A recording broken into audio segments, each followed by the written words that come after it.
Can you feel the shift? The world is waking up. No more waiting. No more walls. Tired of the system, tired of the slow, waiting on permission for where your money goes. They tell you wait a week, they tell you pay the fee, but that ain't freedom, and that ain't for me. I need the speed of light, I need to break the chain, a digital revolution running through my veins. 15 seconds, that's all it takes to build a bridge that never breaks. Global access, open door. This is what we've been waiting for. Secure, fast forward, go. Did you buy changing lives? We're cutting through the noise tonight. Decentralized, we take the flight. From the city to the sand, power back in your hand. Did you buy changing lives?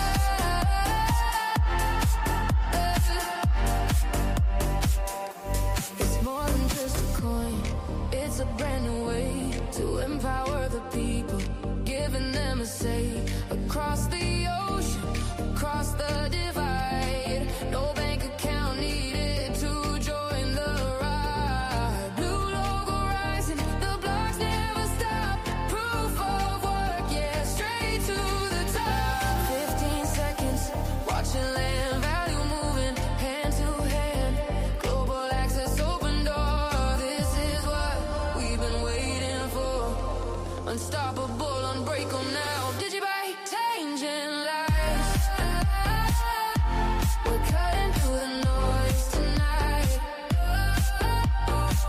Decentralized, we take a flight. From the city to the sand, power back in your hand. Did you buy changing lives?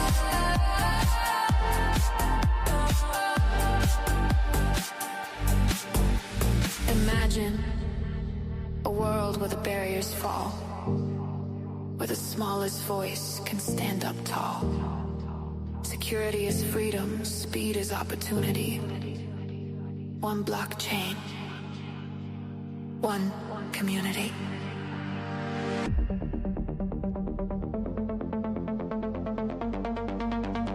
Are you ready? Let's change the world. 1, 2, 1, 2, 3, let's go!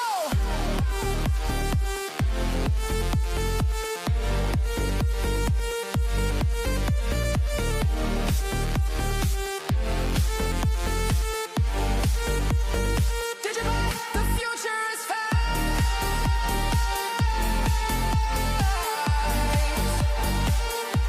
Changing lives.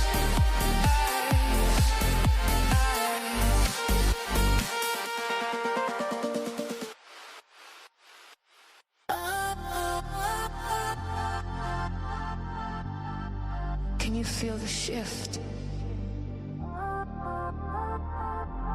The world is waking up. No more waiting. No more walls.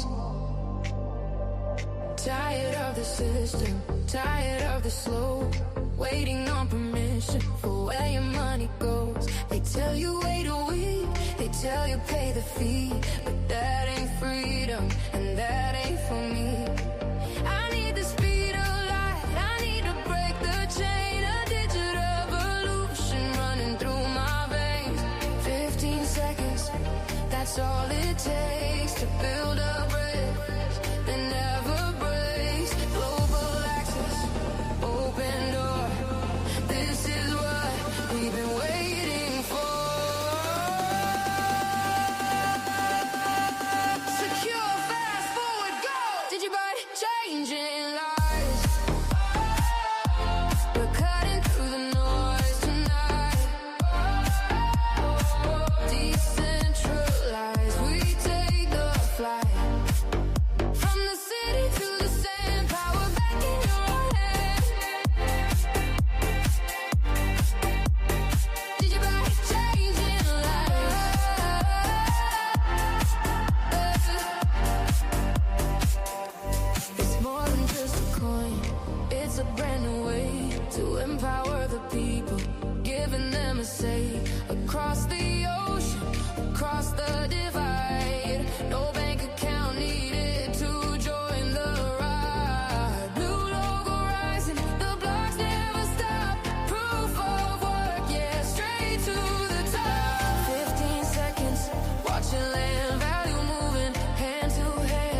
the smallest voice can stand up tall.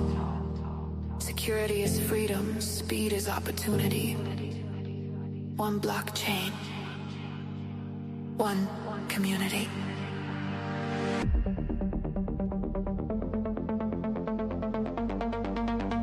Are you ready?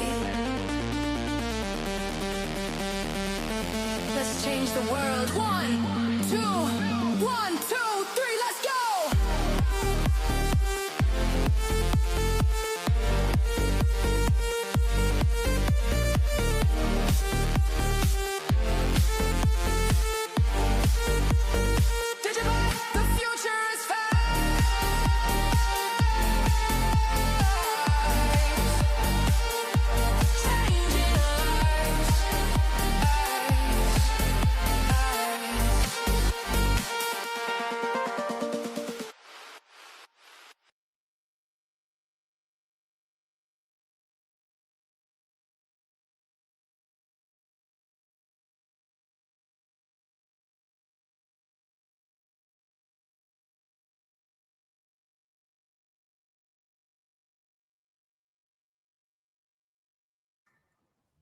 Well, good morning to you, sir. Good morning. How are you? Oh, look at that. That looks like Palm Springs, California. That doesn't look like Arizona. Yeah, my very close friend Cameron Moore had me over for the weekend, a little fundraising activity for the Election Fairness Institute. Just a kind of mid legislative session rest, recuperation, relax time before we get back at it tomorrow morning. Yeah. Man, that doesn't suck at all. That looks amazing. Wow. It's like, if I had to guess, it's maybe 80 degrees, light breeze, golfers out golfing. Yeah, it's been a day. What is the Election Fairness Institute? Beg pardon? You said it's a fundraiser for the Election Fairness Institute. That sounds amazing. What is that? Well, that's the 501c3 that I'm the executive director at. We're basically a research shop, and we look into things like money laundering, voter registration, tampering, election tampering, fraud, that kind of stuff. Interesting. And we just report out and publish our findings. And then we supply that to other 501c3s that are engaged in trying to clean up the mess that we have called American elections. I mean, what's really interesting is you look around the world, America has, for all the bloviating that some Secretary of States do about how we have the gold standard of election. No, we vote like a third world country. It's a banana republic in just about every state, because Congress decides that they want to meddle in things instead of, I don't know, controlling our borders, requiring photo ID to vote for federal offices, having election day instead of election month. You're right. Mail-in ballots, which are easily perverted. And for example, you may have heard Carrie Lake say something in the past, 81 million my ass. Yeah. What's really interesting is, how did Joe Biden get 13 or 14 million more votes than Barack Obama did? And then in the next election, those voters didn't vote. None of them. Huh. Huh. How do you figure that? So we're getting to the bottom of that. In fact, if folks saw on, if you follow Twitter at all, President Trump and Fox News put something out about Act Blue money laundering. Oh, yeah. That's basically our work product. We identified a whole bunch of money laundering that's gone through not just Act Blue, but the entire Obama structure of how they injected international money into these 501c3s and political action committees, NGOs, which are non-government organizations. They're essentially cutouts where the deep state is able to do things, refer things to non-government organizations so that they have plausible deniability for the illegal stuff that they can't do. So that's what we do. And what the USAID thing was all about, NGOs? Well, we identified some of that, certainly. Now, my good friend Carrie Lake, who was my running mate, well, I was her running mate in 2022, helped to push that along. In fact, right now she's in charge of the is it Voice of America? No, well, it's the organization that housed Voice of America. It's the whole communication. It's the outward facing communications arm of the federal government to tell the world how good we are, what our policy agenda is. Well, what happened during the Biden and Obama administrations, what they call auto pen, by the way. Yeah. There's another story there that's hysterical, but what they did is they turned that propaganda machine inward to the United States. And if you don't follow a fellow by the name of Mike Benz, Mike is an awesome guy. Mike was the let me try and get this right. He was the chief information officer, I think, with the U.S. State Department during this period of time where he observed the entire intelligence community apparatus began to attack American values and Americans, people like myself, who are standing up for our civil rights and standing up for those things that make America great. So I highly recommend it. If you don't follow Mike Benz, you need to find him on Twitter and follow what that guy says, because he is talking not only from a position of knowledge, but also a position of authority, because he knows this stuff so well. He lived through it. And when he sees the manifestation of it today, I don't know how he doesn't just go ballistic, but he's got a lot of good self-control. Well, I just wondered, I think everyone in America and everyone, who has a heart and is a patriot wonders, will anyone ever be brought to justice? And if there's actually fraud, where are the arrests? That's a great question, John. There are people that are facing indictment right now. You just don't hear about it in the news. Okay. I hope this is true. There's more to come. And, this little fracas we got going on in Iran, and please, hold our service members up in prayer. We apparently lost 3 more service members overnight, another 5 injured. But we're at war with Iran, and, it's been an undeclared war for quite a while, but now it's gone fully kinetic. And I think that we're seeing the last gasps of a dying regime, as Steve Bannon would put it, only in Iran. I mean, they're undergoing right now a civil war internally. That regime killed 30,000 Iranians because they were protesting against the theocracy. 30,000. So any government that turns that kind of force against their own people is corrupt and needs to be dealt with on the international stage. So, with Russia and China getting involved in the fracas, let's hope that they don't, because, the world community gets along better when we're all at peace. It's one thing to have a trade war. It's another thing to have a fighting war. Yeah, this is true. Yeah. Well, thank you. And so now I'd like to turn it to your Senate bill, 1649. Can you tell in the audience, the people that are into these cryptocurrencies, that, these layer 1 coins, these excellent coins that are in every regard better than Bitcoin, okay, to be able to be considered in a state as potential investment for a treasury, or if the treasury can understand their value, that's a pretty big deal. And right now there's kind of you got a whole cheerleading squad, let me just say, in crypto Twitter right now. They look to you as the crypto senator right now, as a real champion of this. Tell us a little bit about this bill. What is it? What is this bill?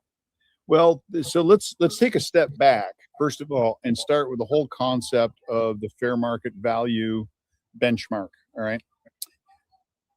Most of the value that people have perceived, and pay close attention to my words here. Well, I know you know this. I'm talking about viewers. Absolutely. Perceived value is based on, more often than not, emotion, not on rational thinking. So you have your emotional quotient and you have your rational quotient. So what you brought forward in previous shows, I think, is really important. And that is, look, if we can agree on a certain set of metrics that matter, like capital market capitalization, and there's a whole list of them that are in the bill. If you can create a formula that you can apply against every single cryptocurrency, every one of them, and that gives you a value that you can judge whether that the perceived value in the marketplace is underscored by a rational evaluation, not an emotional one. I mean, you look at Bitcoin and yeah, I mean, it's just, for all intents and purposes, it is the million-pound gorilla in the room. Okay, got it. But why the fluctuation? Okay. And that is, I think, one of the things that you called out quite some time ago. When you see that kind of fluctuation, is it rational or is it emotional? Almost totally. Well, it is emotional because no one's basing it on adoption, transaction value, developer ecosystem. Things that matter and that can be measured. Right. So I think the idea with that whole rational benchmark concept was to bring a certain level of reliability, to drain away some of the emotion and say, okay, let's look at, for example, when you're looking at stocks, you're looking at EPS, earnings per share. Okay. Yep. All right. It's a fairly simple valuation tool to say, is this thing really worth 100 times EPS? If it's growing at 100 times, then it is, according to Benjamin Graham. Yeah. Does it have enough runway and capitalization to legitimately claim that? And quite often the marketplace is going to look at that and say, oh, no. So now that we have built this concept of fair market value in a benchmark to measure all cryptocurrencies, I thought that it was time for us to put that into statutory law, because where we're at right now, and this has been it's been an interesting debate on the floor of the Senate in Arizona. We've got one individual who just hates cryptocurrency, thinks it's a fraud, thinks it's, yeah, people are putting their money. Well, okay, I hate to break the news to you, Senator. People are already using Chia, Dash, Bitcoin to buy things. That's right. It's already a currency accepted in the marketplace. Now, what's really strange is Democrats have never seen something they didn't want to tax. In fact, if they could tax air, they would tax. No doubt. Okay? What's really strange, and it blows my mind. And I'm not going to use the senator's name on air just because, first of all, I don't want to give her any oxygen, but at the same time, I run into a rules violation with mean mouthing of a colleague for the next couple of months while she's still in office. She even admitted on the floor that this is barter. Think about what she just said. In Arizona, when you barter, when you trade, and I'll go to Goldbacks, for example. If you buy ammunition at a gun store with Goldbacks, it's not taxable. There's no sales tax. Why? Because Goldbacks are 24 karat gold bullion that you are trading for something else of value. It's real money being traded for something of value. Barter. Okay. Barter. So in this twisted world of Democrat arguing against something, she just said it. I'm standing on the floor and I'm kind of laughing. It's like, you do understand you're making my case for me, right? So what we've got with the Senate bill that you referenced, and folks, if they want to read that bill, they can go out to azleg.gov, and on the banner at the top it says bill tracking. Click on bill tracking. You can find the bill itself and the Senate fact sheet. Okay. So you can read the language of the bill and you can read the Senate fact sheet. And the Senate fact sheet is created by our staffers who they work for both sides. All they do is research. Okay.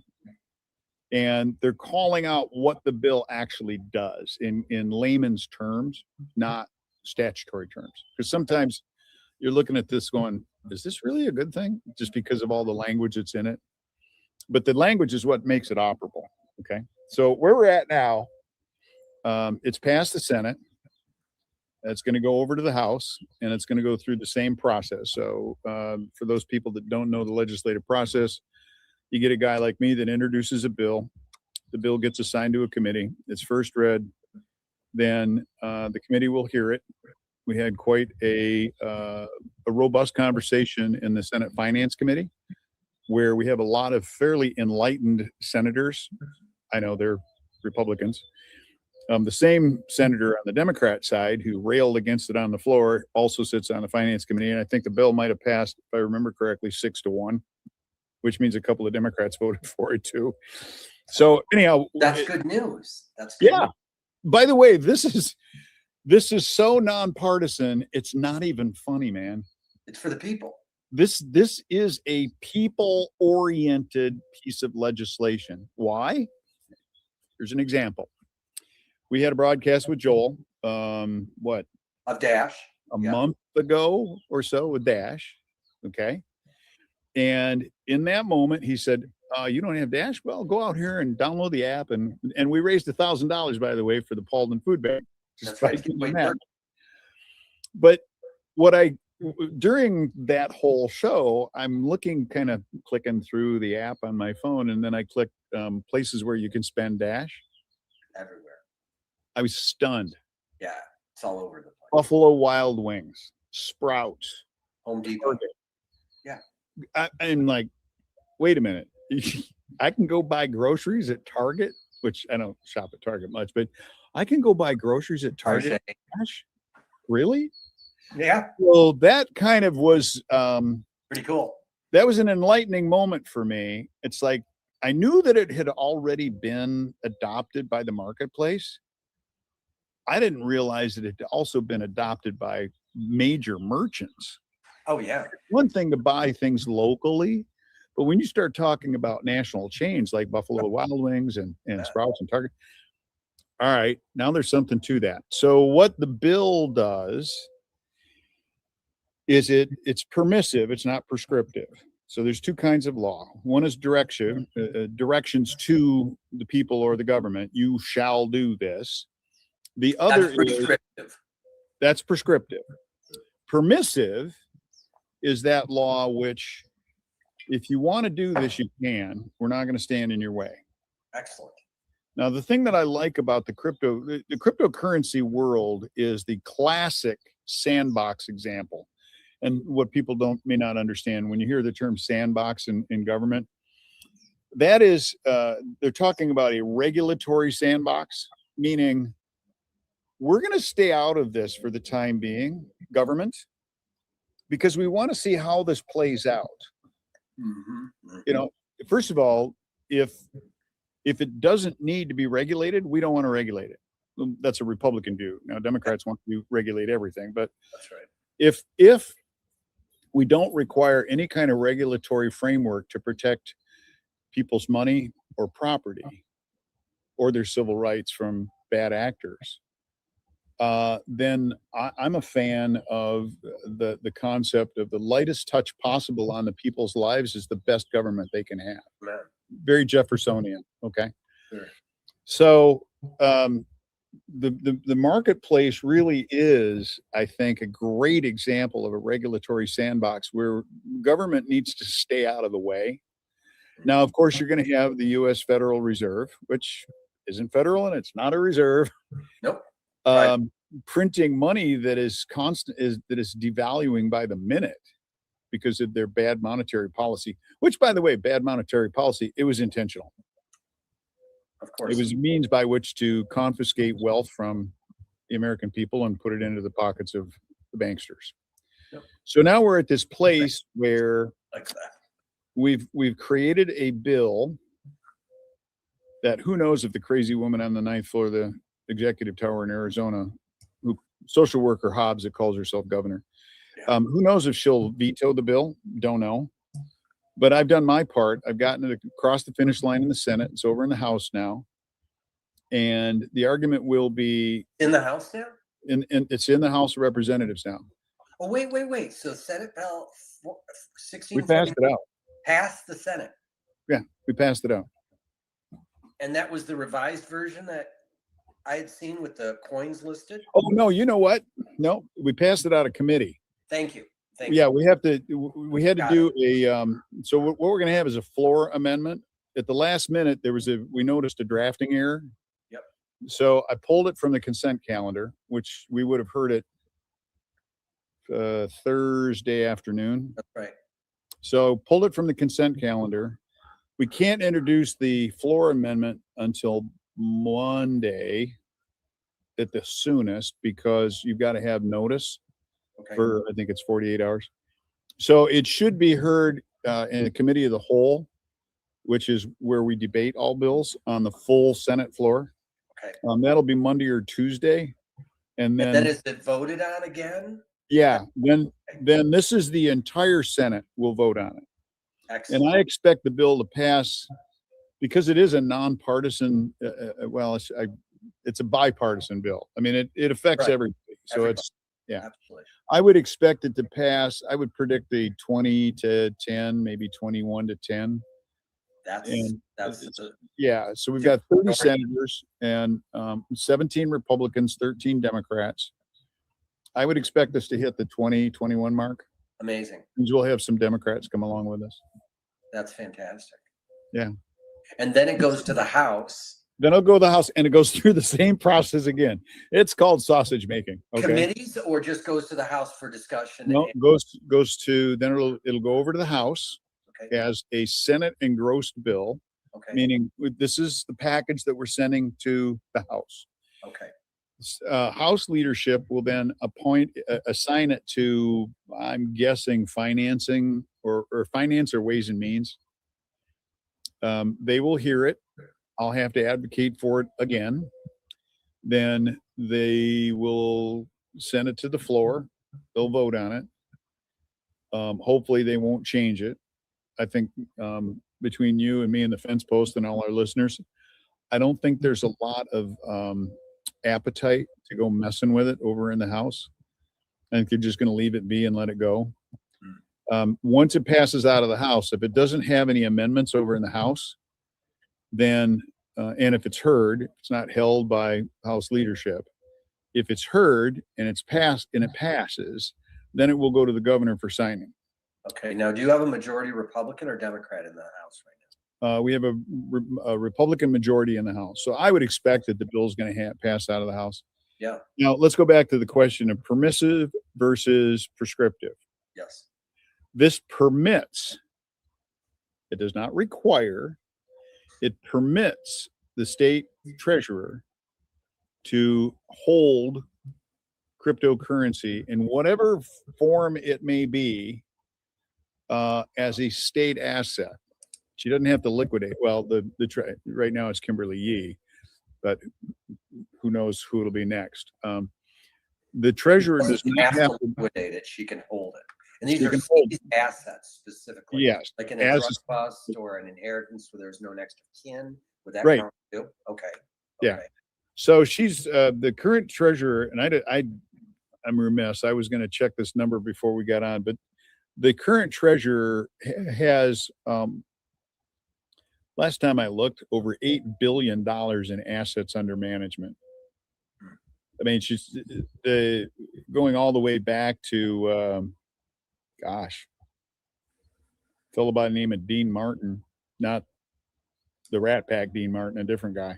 Yeah, I was gonna say. We really started, Jeff DeWitt did a great job as state treasurer and built it from, a pesky little $1 billion up to, in fact, what we're talking here, let me use our good friend Grok and find out what I'm actually asking Claude AI. I like it even better there, Opus 4.6. I'm going to say, what are the total assets under management in the Arizona Treasury? Let's see what the number is going to blow your mind. I thought it was 31 billion. I didn't think it was 8. So I'm surprised if it's because that's the last time I looked. Yeah, Idaho has 11 billion, and I'm sure. Yeah, I was right. 32.2 billion. Okay, so think about this. The last time I looked, it was 8 billion, and that was like, I don't know, 5 or 6 years ago. Yeah, wow. Incredible.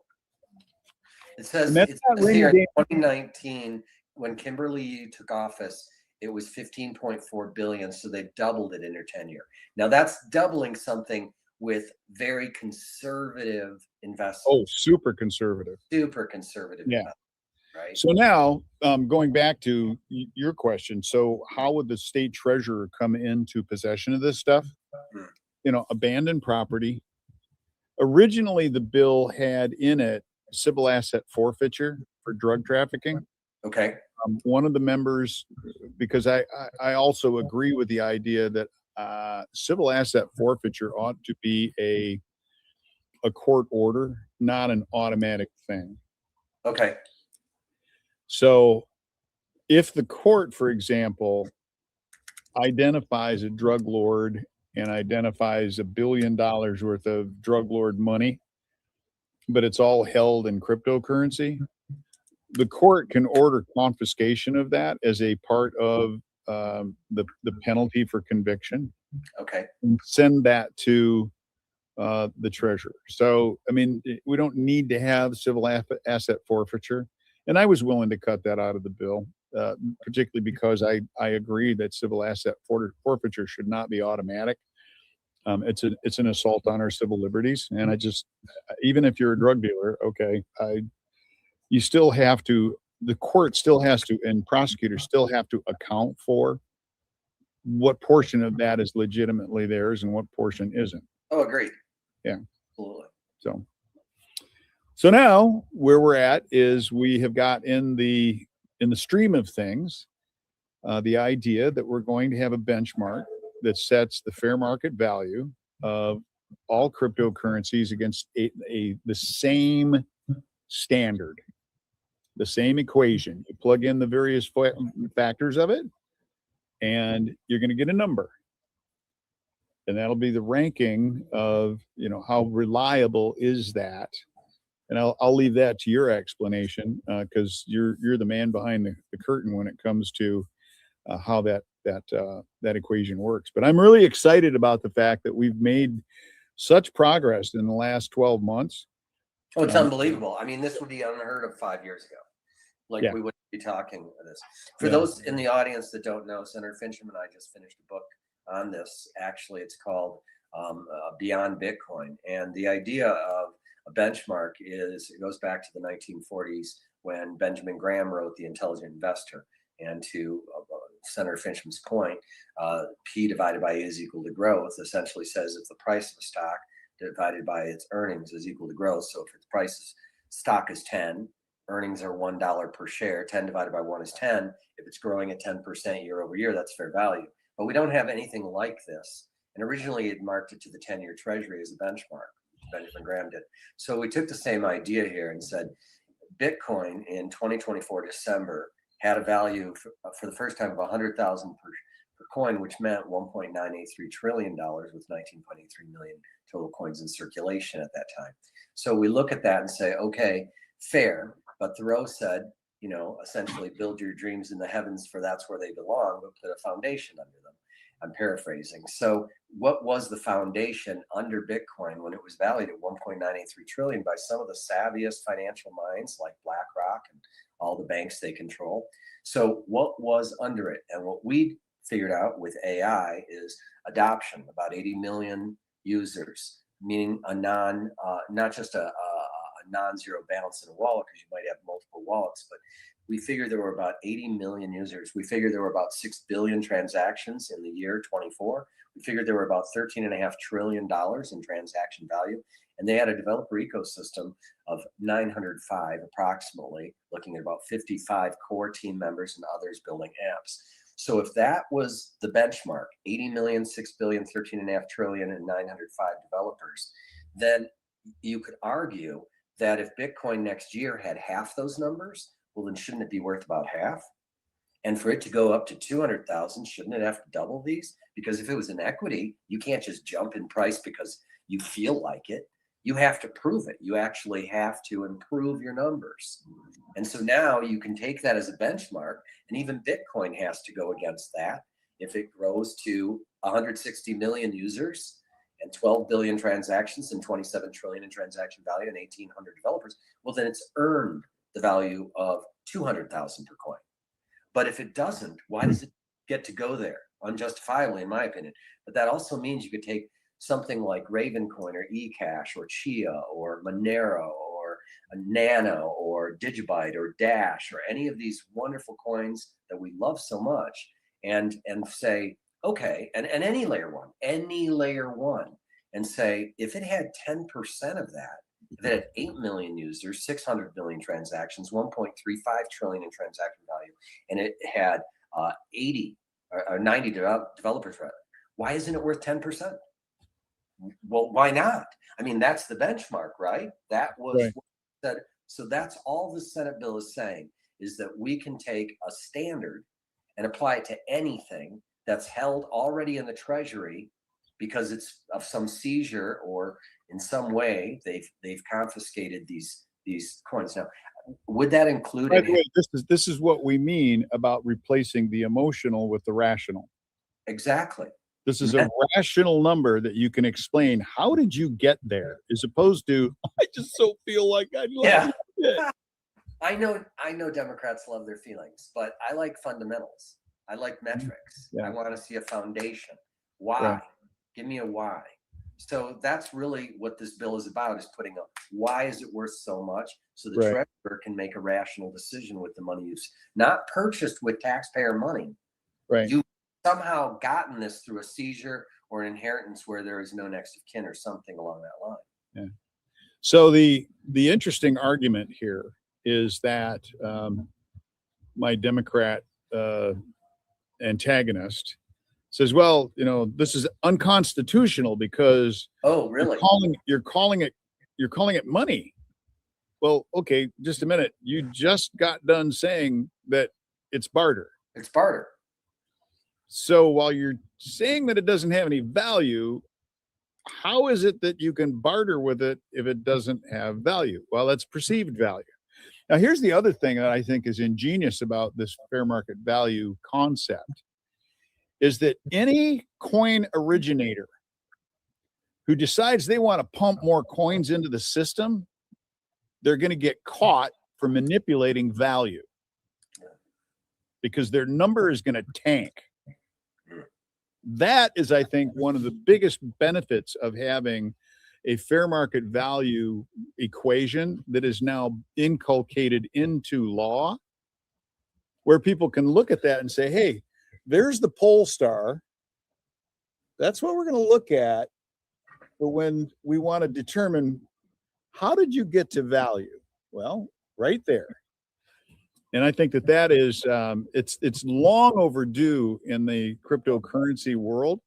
And I'm just excited that we now have got the opportunity to introduce this and get everybody on the same page. It's exciting to see how does this stuff actually work in the out. And by the way, this is outside of the sandbox. Now we're on the verge of no longer needing a regulatory sandbox, because I think if it's not based on a solid asset, it's not a security. How about that? It's actually based on a rating number. It's based on a uniform standard that everybody, I mean, it's in law. How can I argue with it, right? So I think that this is going to be a real godsend to folks who are unsure about cryptocurrency. They're skeptical about its value, and now we're going to be able to say, and it's not Mark Finchem and John Gotts that are going to be able to say this is what this is worth. It's the equation itself is going to say, okay, we recognize this as the standard, and that is what is going to place value on whatever. That's right. And so I'm going to read just a little bit of the book, and the question that opens this book is the question that the entire financial establishment hopes you'll never ask. Is it legal to create currency that competes with the United States dollar? The answer, which will surprise no one who has studied the Constitution carefully and will infuriate many who have not, is yes. The Constitution of the United States, in Article 1, Section 8, grants Congress the exclusive power to coin money, regulate the value thereof, and of foreign coin. Article 1, Section 10 prohibits the states from coining money, emitting bills of credit, or making anything other than gold and silver coin a legal tender and payments of debts. But nowhere in the Constitution is there a prohibition on private individuals, private organizations, or decentralized networks creating alternative stores of value, or alternative mediums of exchange, or alternative units of account that circulate voluntarily among willing participants. The Constitution prohibits states from coining money. It does not prohibit citizens from inventing new forms of it. So maybe not legal tender, but for barter, for exchange in commerce, there is no law against it, is there? Nope. And I will go a step further than that. I am a big fan of the 9th and 10th Amendments. Okay. It says coin money. In a time where the Constitution, during the period of time the Constitution was written, they had printing presses. Yes, they did. But they didn't In say fact, every state, this is one of the reasons the Articles of Confederation fell apart. Every state was printing their own money. Now, isn't it curious that Congress did not put into the Constitution to coin or print? Okay. Now, why is that important? 10th Amendment. The powers not delegated to the United States by the Constitution nor prohibited by it to the states are reserved to the states respectively or to the people. Okay. So the people have come up with a medium of exchange built on current technology that supersedes coin and paper. True. And you can barter with it. True. The only question left now is, how do I rate the value? If I want to move from XRP to Bitcoin, from Dash to Chia, how do I know which two are have a fair market value? What do I know what that value is, so I know what I'm going to pay for it? I mean, you go to the store and you're going to look at Eggland's Best Eggs versus Farm Fresh Eggs. Price difference of 23 cents. Right there in that moment, you're making a judgment call on, okay, I understand why these are worth that and why those are worth this. I'm going to choose these because they're less in price. Or I'm going to choose these because they're greater quality. What this is doing is it's unlocking, in my view, the rational thought process for people to look at these various coins that are out there as in, I look at them as investments. They're a storehouse of value to me because I don't trust banks. I just don't trust them. And if the marketplace is going to exchange, when I say exchange, I'm talking about the barter thing. If a provider of, I don't know, ammunition wants to accept cryptocurrency at a certain value, I just want to know, okay, so what am I getting for what I'm giving? And this helps do that. I'm excited about it, man. All right. So I guess and we're going to wrap this up because you're actually going to be getting on a plane here in a minute and you're going to be flying back to your home state of Arizona. But wish you didn't have to do that. Yeah. But hey, I'm going to do this because I'm sure you won't, but guys, when we run races, and are you in an election right now? Are you, when's your next election? We're campaigning for re-election in the fall. So yeah, if people want me to continue to be their senator, I'm going to have to stand in front of the public and say, this is what I've done. And by the way, you've known for a long time, my view of being a senator, my name is Mark. I don't define myself as being a senator. I'm actually an employee of the people. No, that's what a senator is. I know it's kind of strange. No, but some of my colleagues, it drives them nuts. No, and you earn that title for life. But what I just wanted to say out there is, where can people go donate to your campaign? Because if you are out there listening and you want crypto to have a voice and you want a defender of crypto in any Senate, in any state, understand if this legislation gets passed here, it's going to be easier to create mirror type legislation in other states, but it has to start somewhere. Yep. And this gentleman you're watching right now, Senator Mark Finchem of Arizona, has made that first step forward towards saying, let's put a fair value around this. Let's understand what it is. And right. That is a benefit to all of you out there that are sick of Bitcoin dancing on our parade because they were first. Well, the horse and buggy preceded the automobile. Doesn't mean it's better. Okay. So if you want a defender for crypto and someone willing to step out there and make that first step, you've got to keep them in office. And unfortunately, campaigns cost money. Now, I don't think you can take crypto, can you? Because crypto, campaign finance committee laws, I don't know if you can take crypto. As a matter of fact, I can. If people, in fact, I'm a man of action. I stand behind the things that I do. Okay. If you go to, now we can only do one of them. So now that you dogged on Bitcoin a little bit, if you go to votefinchem.com and click donate, okay, it's VOTEFINCHEM.com. I'm going to put it up right now. Votefinchem.com. Yep. /donate, or just go there and you'll see a donate button. Just click the donate button. You'll notice that you can do cash, or you can do like a debit card. You can do an ACH transfer, or you can donate by Bitcoin. Well, unfortunately, it's Bitcoin, but we got to start somewhere. I mean, we got to start. We got to start somewhere. And there's only a limited amount. So the good news is, and my campaign guy says, look, they can always convert it from whatever to Bitcoin, and then give Bitcoin to your campaign. It's an easily, and this, by the way, this helps in campaign finance law compliance, because now I have a standard benchmark fair value rating for Bitcoin, and I can see this is what it's worth. Okay. Now, even if the bill is vetoed this year by a Democrat governor imposter, the likelihood that we'll have a Republican governor, I'm hoping for Andy Biggs. Yeah. If it's vetoed this year, I'm pretty sure that Governor Biggs will probably sign that bill and put it into law. Would you guys have a supermajority to override her veto? No. Okay. Well, I'm putting these coins up. All of these coins are in my upcoming crypto fair value coin fund. We're going to be raising $1 billion for these coins. When I say we, I mean my fund is going to be raising $1 billion for these coins.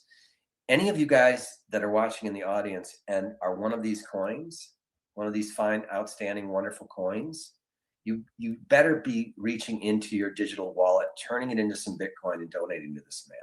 That's what I'm telling you. Like, we need champions. This man is America's crypto senator. Straight up. Like, he's got your back.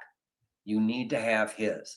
Because if we don't have strong voices like this in the state legislature, it's not going to make its way to Congress. And where do you think our congressmen and women and our U.S. senators come from? They come from state legislatures, almost always.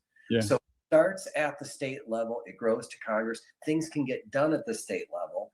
And this is a man that is getting those things done. So I'm going to wrap it up there and give you the last word. But I'm telling you guys in the audience, vote with your pocketbook. Yeah. Seriously, give this man his due. Support him. Make sure he's here fighting for you next election cycle as well. Okay. So General Flynn, a very good friend of mine, often says, local action with national impact. I like that. The reason that our Constitution was written the way that it was is because power comes from the people, then to the states, and then to the federal government. The federal government was only granted a very small bit of power, but it's dependent upon itself to grow that power. Well, it's up to guys like me to hold the federal government in check. Now, yeah, I paid a dear cost for that, but I do it gladly. I said, Isaiah 6:8, who shall we send? Send me, O Lord. I love it. Me. So if folks want to support me, I am very careful with how I spend my campaign money. We often are the lowest spend of campaigns across all 30 legislative districts, just because we are very frugal, but we put our money where it matters. So if people see us out on social media, please retweet. I'm not a social media guy. Do whatever you do to rebroadcast that message, and rebroadcast the Digital Gold Talk message that you've heard. You might be frugal. Campaigns cost money. They just do. Folks. That's right. That's you need right. Billboards, you need yard signs, you need road signs, you need door hangers, radio ad, television ad. You need it all, and you still got to pay for all that stuff. Yeah. All right. So just support. The other thing that folks can do, if they really, this is the non-money thing you can do. Call the Arizona House of Representatives and tell them that you support Senate Bill. What is it? 1649. 1649. Yeah. Just tell, and it's easy enough to find. Just go to azleg.gov and you can get a full roster of all the phone numbers for both House and Senate members. Okay. Absolutely. Well, Senator, thank you for your time today. Thank you for your service. And have a safe. God bless our troops. God bless our troops. Right. Talk to you soon, sir. Hi, man. Bye now. Bye. Well, there you have it, guys. Vote Finchem.com. Go donate to this guy. Go donate to this guy. For those of you guys that don't know what's going into this revision of the Senate bill, I just want to be really clear that all of those coins that I showed you, minus Z Classic, not because I don't love Z Classic, I do, ZCL, shout out guys, you are in our fund, equal weighting to everything else, but it doesn't have those numbers yet of adoption, transaction value, developer ecosystem. I believe in it. I believe it's going to grow into that, but right now, all of those coins that you saw are listed as example layer one coins that the treasurer could look at. And this is a big deal, guys, to have all of the names of those coins in the Senate bill. That's the amendment he talked about. That is the amendment. All of you guys are getting your day in the spotlight in this Senate bill. All of you are being taken absolutely as seriously as Bitcoin. Now, Ripple is also in there, and I am not a fan of Ripple. I look at the buyers of Ripple, frankly, which Senator Finchem may be one of them, but I don't know. But I look at you buyers of Ripple as being excellent liquidity for the founders. I'm sorry. That's just how I look at it. When that guy, their CEO or whoever, sold like $250 million worth, when it was just coincidentally at its peak of like $3.60. Now it's at like $1.40 or something. Right. And I heard that he bought a boat and a car with that money. So evidently you guys bought him a boat and a house, a really nice one. But if you look at we actually are keeping Ripple as an example in the book. And the reason why is because it's nearly at fair value. And we're talking about this crypto fair value model, this digital gold standard benchmark. If you look at the digital gold standard benchmark and you compare Ripple's numbers to that, it's nearly at fair value right now. I think it's fair value when we looked at it was around 372. And don't quote me on any numbers, because thanks to a guy named @JusticeLoveMercy, who might be out in the audience, shout out if you're out there. He helped me refine this, and we actually took out something called network power score, which is what it would cost to 51% attack something. We didn't think that was really a critical part of the valuation model, because it's already got security, if it's got transaction value, and a developer ecosystem that's strong. But Ripple at the time with the old model was worth, we think, I thought it was like 392, and it got to 360, so it was almost at fair value. And remember, we're not being prejudiced against Ripple. If you plug in their numbers that we found using AI for adoption, transaction value, developer ecosystem, they're all value currently right now, today. But then you look at something like Digibyte and it's like 700 times undervalued or something. I mean, don't quote me again. We're going to put out annual reports on everyone. And I don't want to say any of the numbers that we put up before hypothetically were, correct. I think they're more correct now with our new numbers, but they're grotesquely undervalued. Dash is grotesquely undervalued. Okay, Ravencoin, Nano, eCash, Chia, EGLD, Internet Computer, Near Protocol, grotesquely undervalued. Z Classic, grotesquely undervalued. And the thing I really like about Z Classic versus Zcash, you know, you're hearing these things in the news now about MIT and Joy Ito and Epstein, and, you know, with Zcash specifically, you know, Israeli intelligence. So you're probably talking, you know, the Israeli defense forces, right? They kind of attack everyone and say they're just defending themselves, in my opinion, right? But Z Classic isn't any of that. And it went and split in a different direction back in about 2016. And I really do like Z Classic. But these coins, when you put them up against the same measure that we're comparing Ripple to the digital gold standard benchmark, that we're comparing Bitcoin to the digital gold standard benchmark, these coins are dramatically undervalued, which is why we think that they're super excellent for our coin fund. Okay. Now I say our coin fund, that's not Mark's coin fund. That's not Senator Finchem's coin fund. That's me and my group. Okay. Me and my group are doing this coin fund. So when I say our coin fund, I mean me and my group. Chia is helping us with that as a vendor, by the way. I want to make clear about that too. They're not a partner. They're not a minority partner. They're certainly not the managing partner. They are going to facilitate our fund, though, and I'm really excited about that. So Chia, as you know, started by the brilliant Gene Hoffman and Bram Cohen. Well, Bram is the one that created the coin. Gene runs the show, as far as I believe. There's a CEO, that would be him. They've got an incredible vision for Chia, where you're able to trade assets, securities, in fact, on the Chia blockchain, which is going to bring huge adoption, transaction value, and probably developer ecosystem, because it will attract that as well. We're choosing to put our fund in a token. So all of these coins we buy will be locked up forever, like you're putting a brick of gold into a safety deposit box, never to be touched. No shenanigans, no loaning against it, nothing.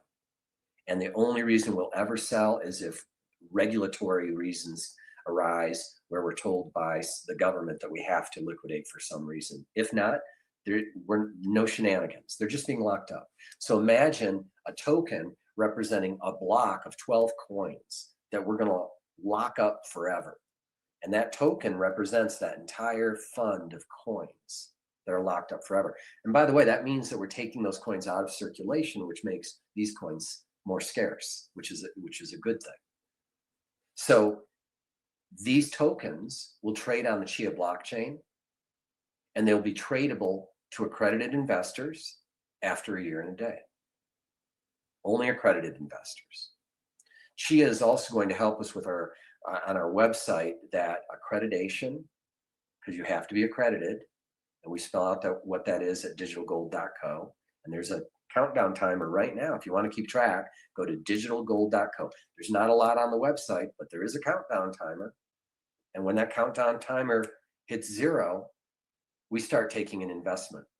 We have identified 2,000 small asset managers, call them SAMs, across the United States. We're not going outside the United States. We're focused on that.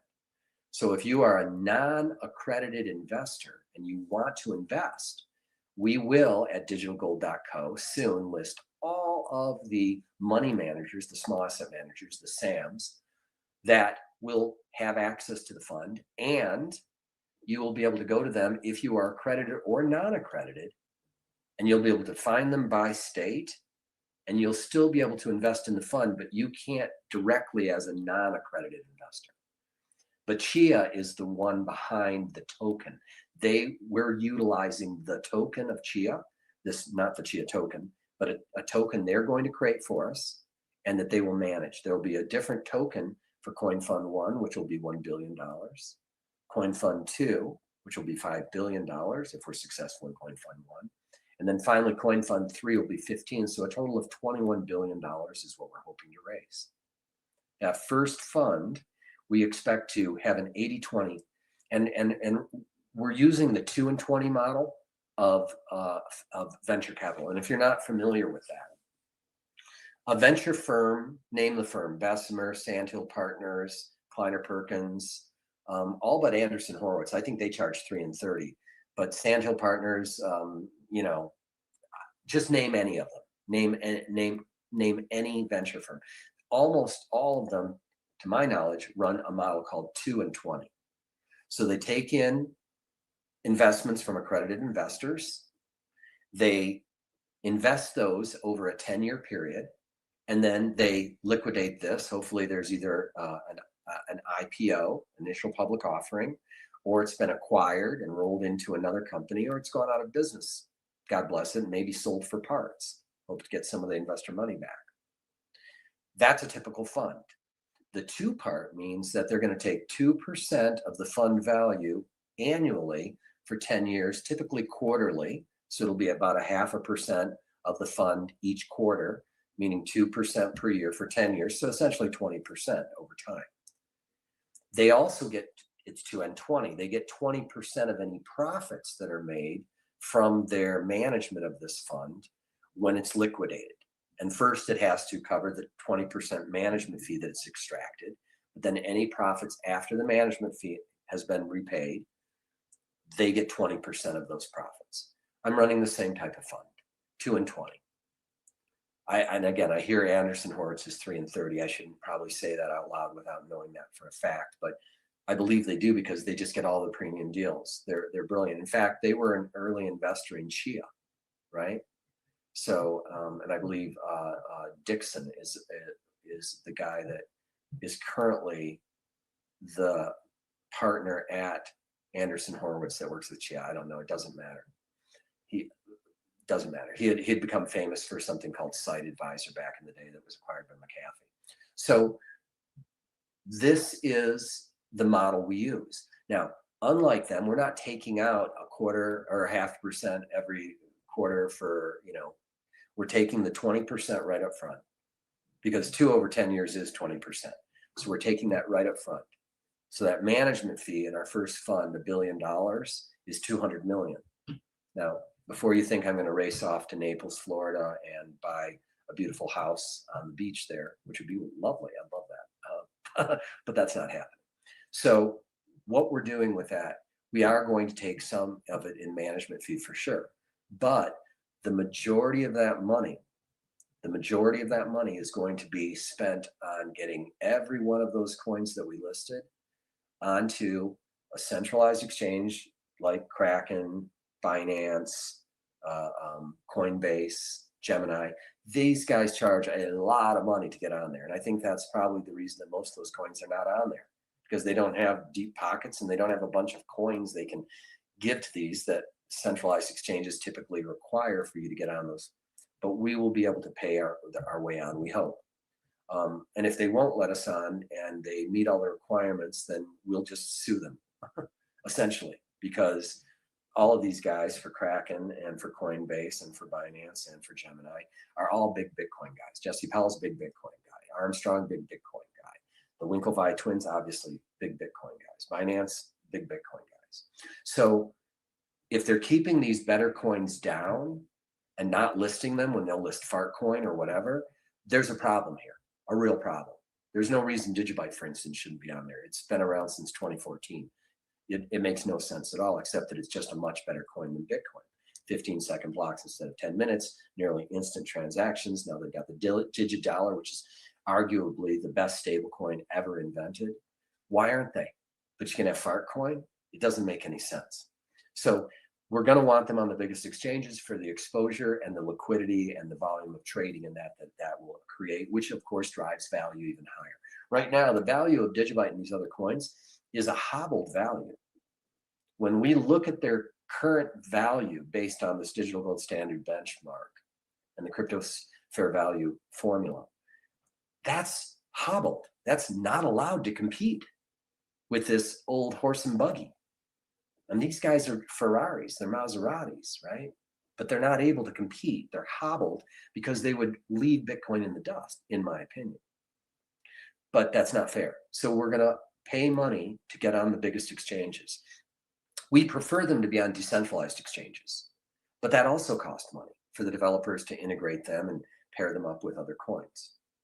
We also want them on every mobile wallet, like Unstoppable Wallet and just these great wallets. That's really, really the most critical linchpin to all of this.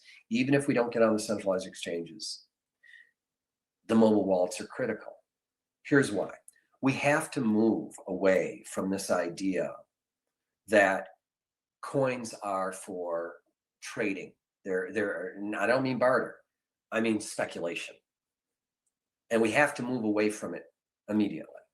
99% of everyone that owns some form of cryptocurrency in the world today speculates with it.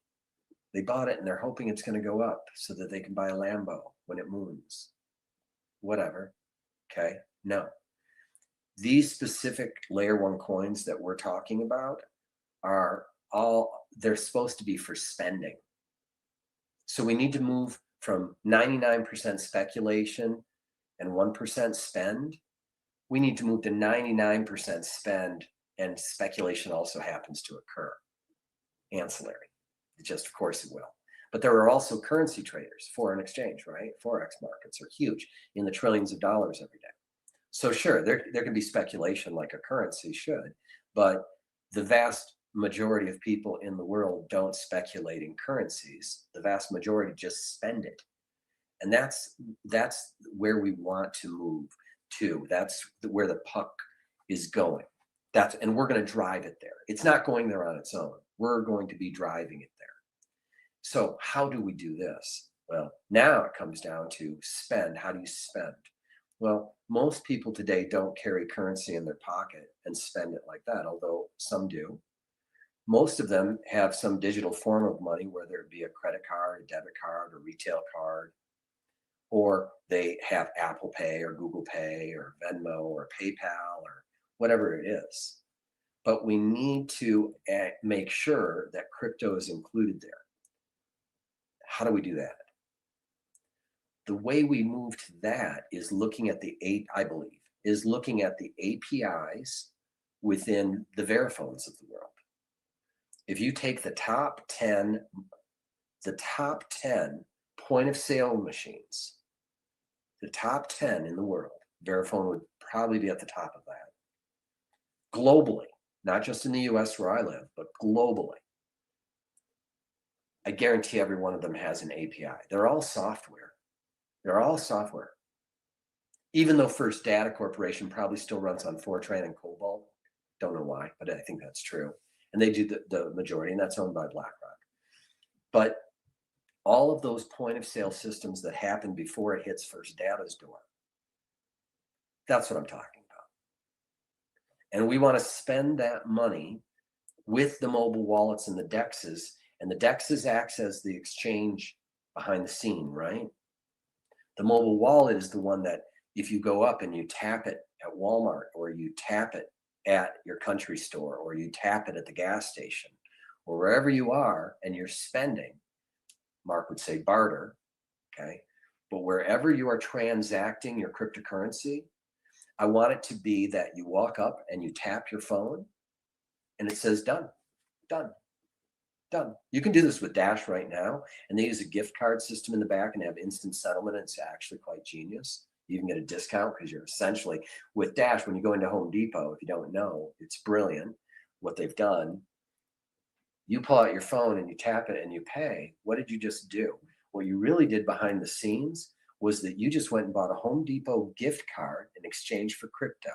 And then you spent the exact amount, including tax, including the discount that you get with a gift card. Brilliant. Everyone gets instant settlement. Everyone's happy. We need that with all crypto. All crypto. And I believe, can achieve that through going through the APIs of the point of sale systems. I also agree with Jared Tate that we don't want that old infrastructure. Wouldn't it be better if everyone just had a QR code and you could snap it at the gas pump and they got Digibyte right now, or Digidollar, or whatever it's going to be, Ravencoin, Nano, eCash, Monero, whatever it is, Chia, what wouldn't that be just great? Click, done. EGLD, ICP, NEAR. Brilliant. I like Raven coin and I like all these coins. Digibyte, Dash, everything. These are the coins I love. Wouldn't it be great if I could just go spend them? Well, the problem is the infrastructure required to build that out globally into every merchant. Also, that infrastructure would include service and support. What happens when it breaks? What happens when there's fraud because someone removes that QR code and posts something up at the gas station, and you pull up outside and you snap it and you don't understand why you're not getting fuel. And you just keep snapping it and your money's going out of your wallet to some imposter QR code. Who's going to enforce all of this? What about the sales force that's going to go out there and initially sell this to that supply chain of vendors?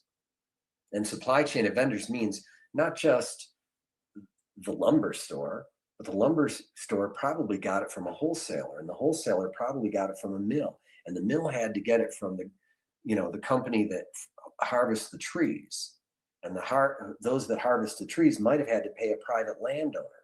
You see, all the way back through a supply chain. You can do that with money today. You can do that with credit and debit cards. You can do that electronically through your bank, but you can't do that with crypto right now. So who's going to pay for and build out and support that infrastructure? I believe it'll come, but I believe that day for crypto is 10 or 20 years away still, unfortunately, where we're purely crypto, person to person, no need for banks or middlemen, just like the Satoshi white paper dreamed of. Amazing, amazing, brilliant. We want that. But I believe there are stepping stones. And I believe that the most immediate way to get to spending is utilizing what already exists within this whole supply chain infrastructure and integrate into it. Yeah, is that perfect? Is that what we want ultimately? No, not ultimately. But why does it have to be either or anyway? Why can't we start with the infrastructure that already exists and make it just so simple for a merchant to accept crypto because they never see crypto? Imagine now I take my phone and I go up and I go snap. And what happened in the backside was my Raven coin was or whichever crypto, right? Just naming a crypto that I love. My Raven coin on the DEX that's associated with the mobile wallet switched it to a dollar coin, USDC or a euro or yuan or yen or a rupee or whatever it is. Doesn't matter. A loonie, a Kiwi dollar, whatever, it doesn't matter. Whatever the merchant accepts in that country, that's what they get. They just get a digital form of that. And maybe it has to be traded into USD, for instance. Well, I can go onto my Kraken account right now and I can deposit USD immediately from my bank. And as soon as it gets there, I can trade it into USDC and then trade it for any other coin or whatever. Most of the coins aren't paired directly to USD. But the point is, the infrastructure is already there with these exchanges to turn it into whatever the final receiver of that money wants. Well, gosh, it's already there. Well, then let's make it easy for the big box stores of the world. Let's make it easy for the people who have crypto. And I believe that taking of that $1 billion we raised, taking the majority of that $200 million we're going to take off the top in management fee and build that out, get them on the centralized exchanges. It's kind of a necessary evil, unfortunately. I like to say there is no safe sex. There is no safe CX. There isn't. Okay. It's not in your wallet, not your coins. They can loan against them. They could be paper coins. You don't know what's there. When you want them back, and maybe you don't want to show your identity or any of that, KYC, AML, and the rest. Well, keep it on your wallet or your coins. So I believe in native wallets traded across decentralized exchanges, hot swap from one to the next. That's what I believe in. That's one of the reasons I love Near Protocol, Near Intents. I love them. Great stuff, right? But that is ultimately what we want. But let's get them on every SEX. Let's get them on every DEX. And I'm not talking every SEX like L Bank or some complete fraud Chinese company running out of Dubai. They scammed me for 300 grand. says on CoinMarketCap, which should be held accountable for the fraud, frankly, because I went to CoinMarketCap and I looked up the top exchanges, and there was L-Bank in the top 20, billions of dollars a day in trades. If you ask them, millions of clients trading billions of dollars a day. It's all a scam. They have nothing. But I did pay hundreds of thousands of dollars to get there and market to those people. So not every centralized exchange, but those in regulated areas that are important exchanges, yes, we want to spend some of that money getting these coins in our portfolio onto those. We also want them on every DEX, and we want them on mobile. And only those mobile that want our money are going to get the APIs of those top 10 point of sale systems. They're going to build the API that they already have in those stores done. And now that mobile wallet isn't just crypto centric, it's now actually API centric.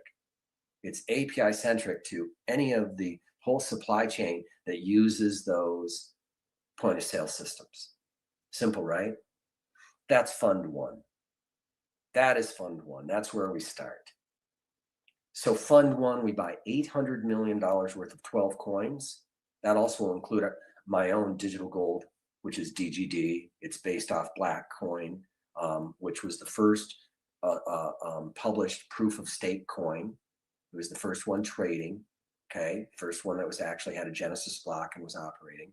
The Black Coin team updated their code at my request to the latest version of Bitcoin. They added SegWit so that we can put more on each block. They have a 2 meg block size, and it's an adjustable block size. And we'd like to next add Z-Snarks. Hopefully our friends at Z Classic will help us with this, but we want to add privacy, and that'd be the final step that we would make.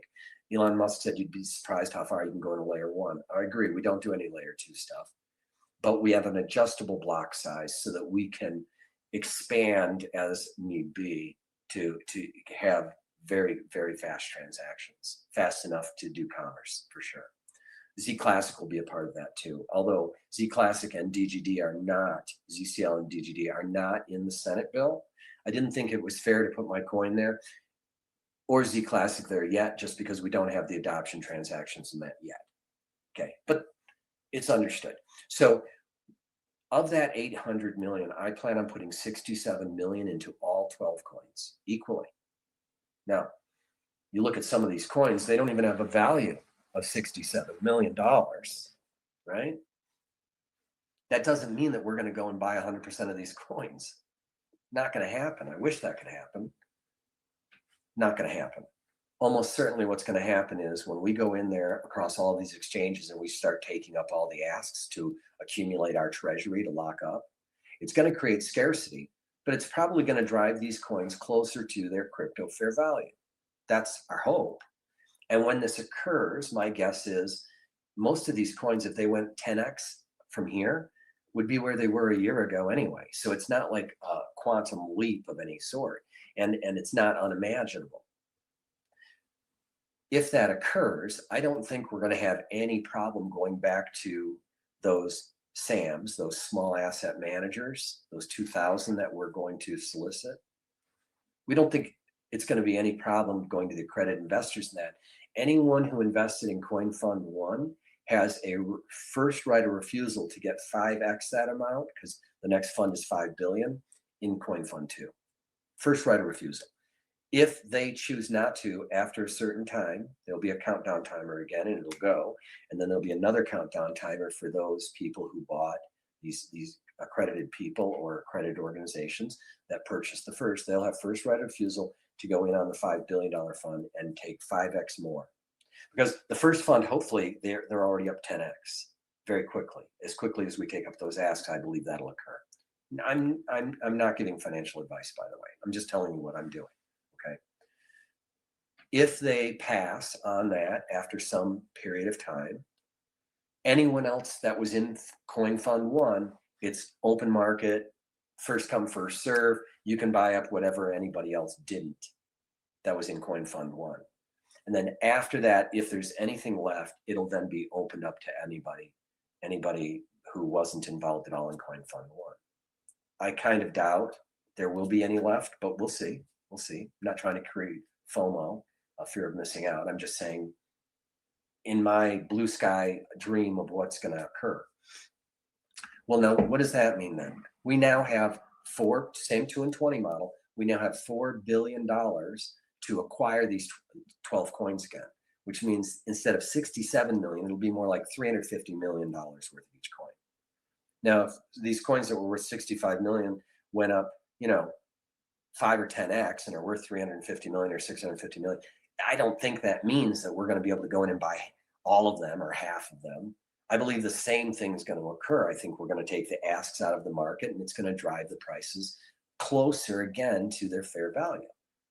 Because most of these, even if they went up 200, 300, 400, 500, 600, 700x, still aren't at their hobbled crypto fair value. That hobbled value when they weren't allowed on these centralized exchanges and they didn't have any money for marketing or developer hackathons or meetups or conferences, and all of these things we're going to fund globally for these coins.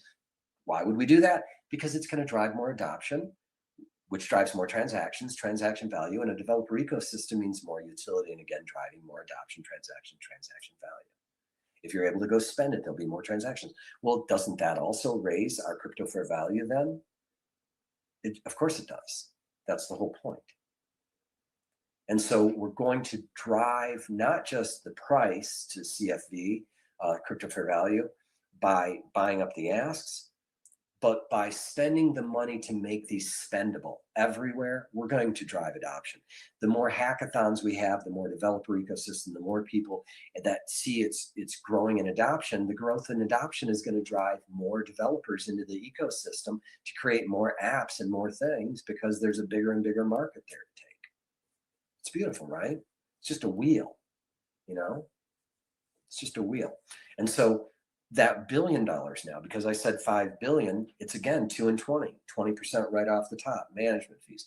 Are we going to get management fees for my team? Of course. We're going to have a growing team that is helping these coins just the same way a venture capitalist goes out and creates a Keiretsu, and all these companies buy from each other and work together, and their Rolodex of CEO, CFO, but also directors and VPs and sales and everything that they bring to bear on those. Why?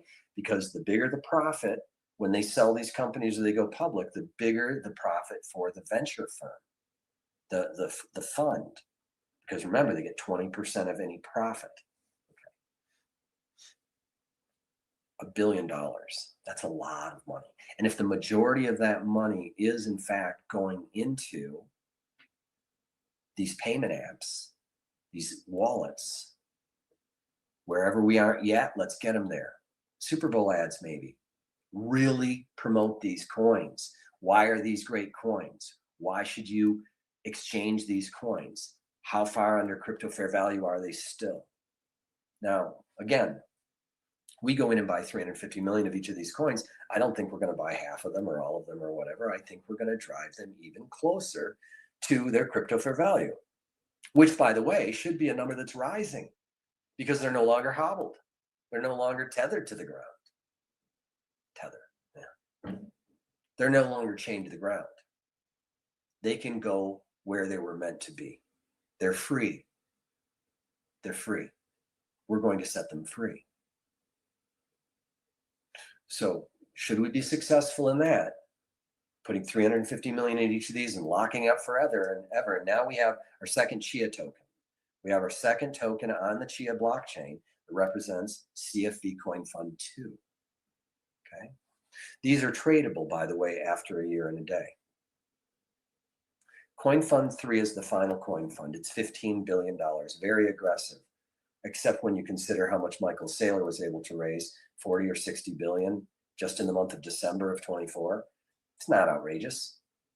Once again, we're going to offer whoever was in Coin Fund 2 now can get into Coin Funds.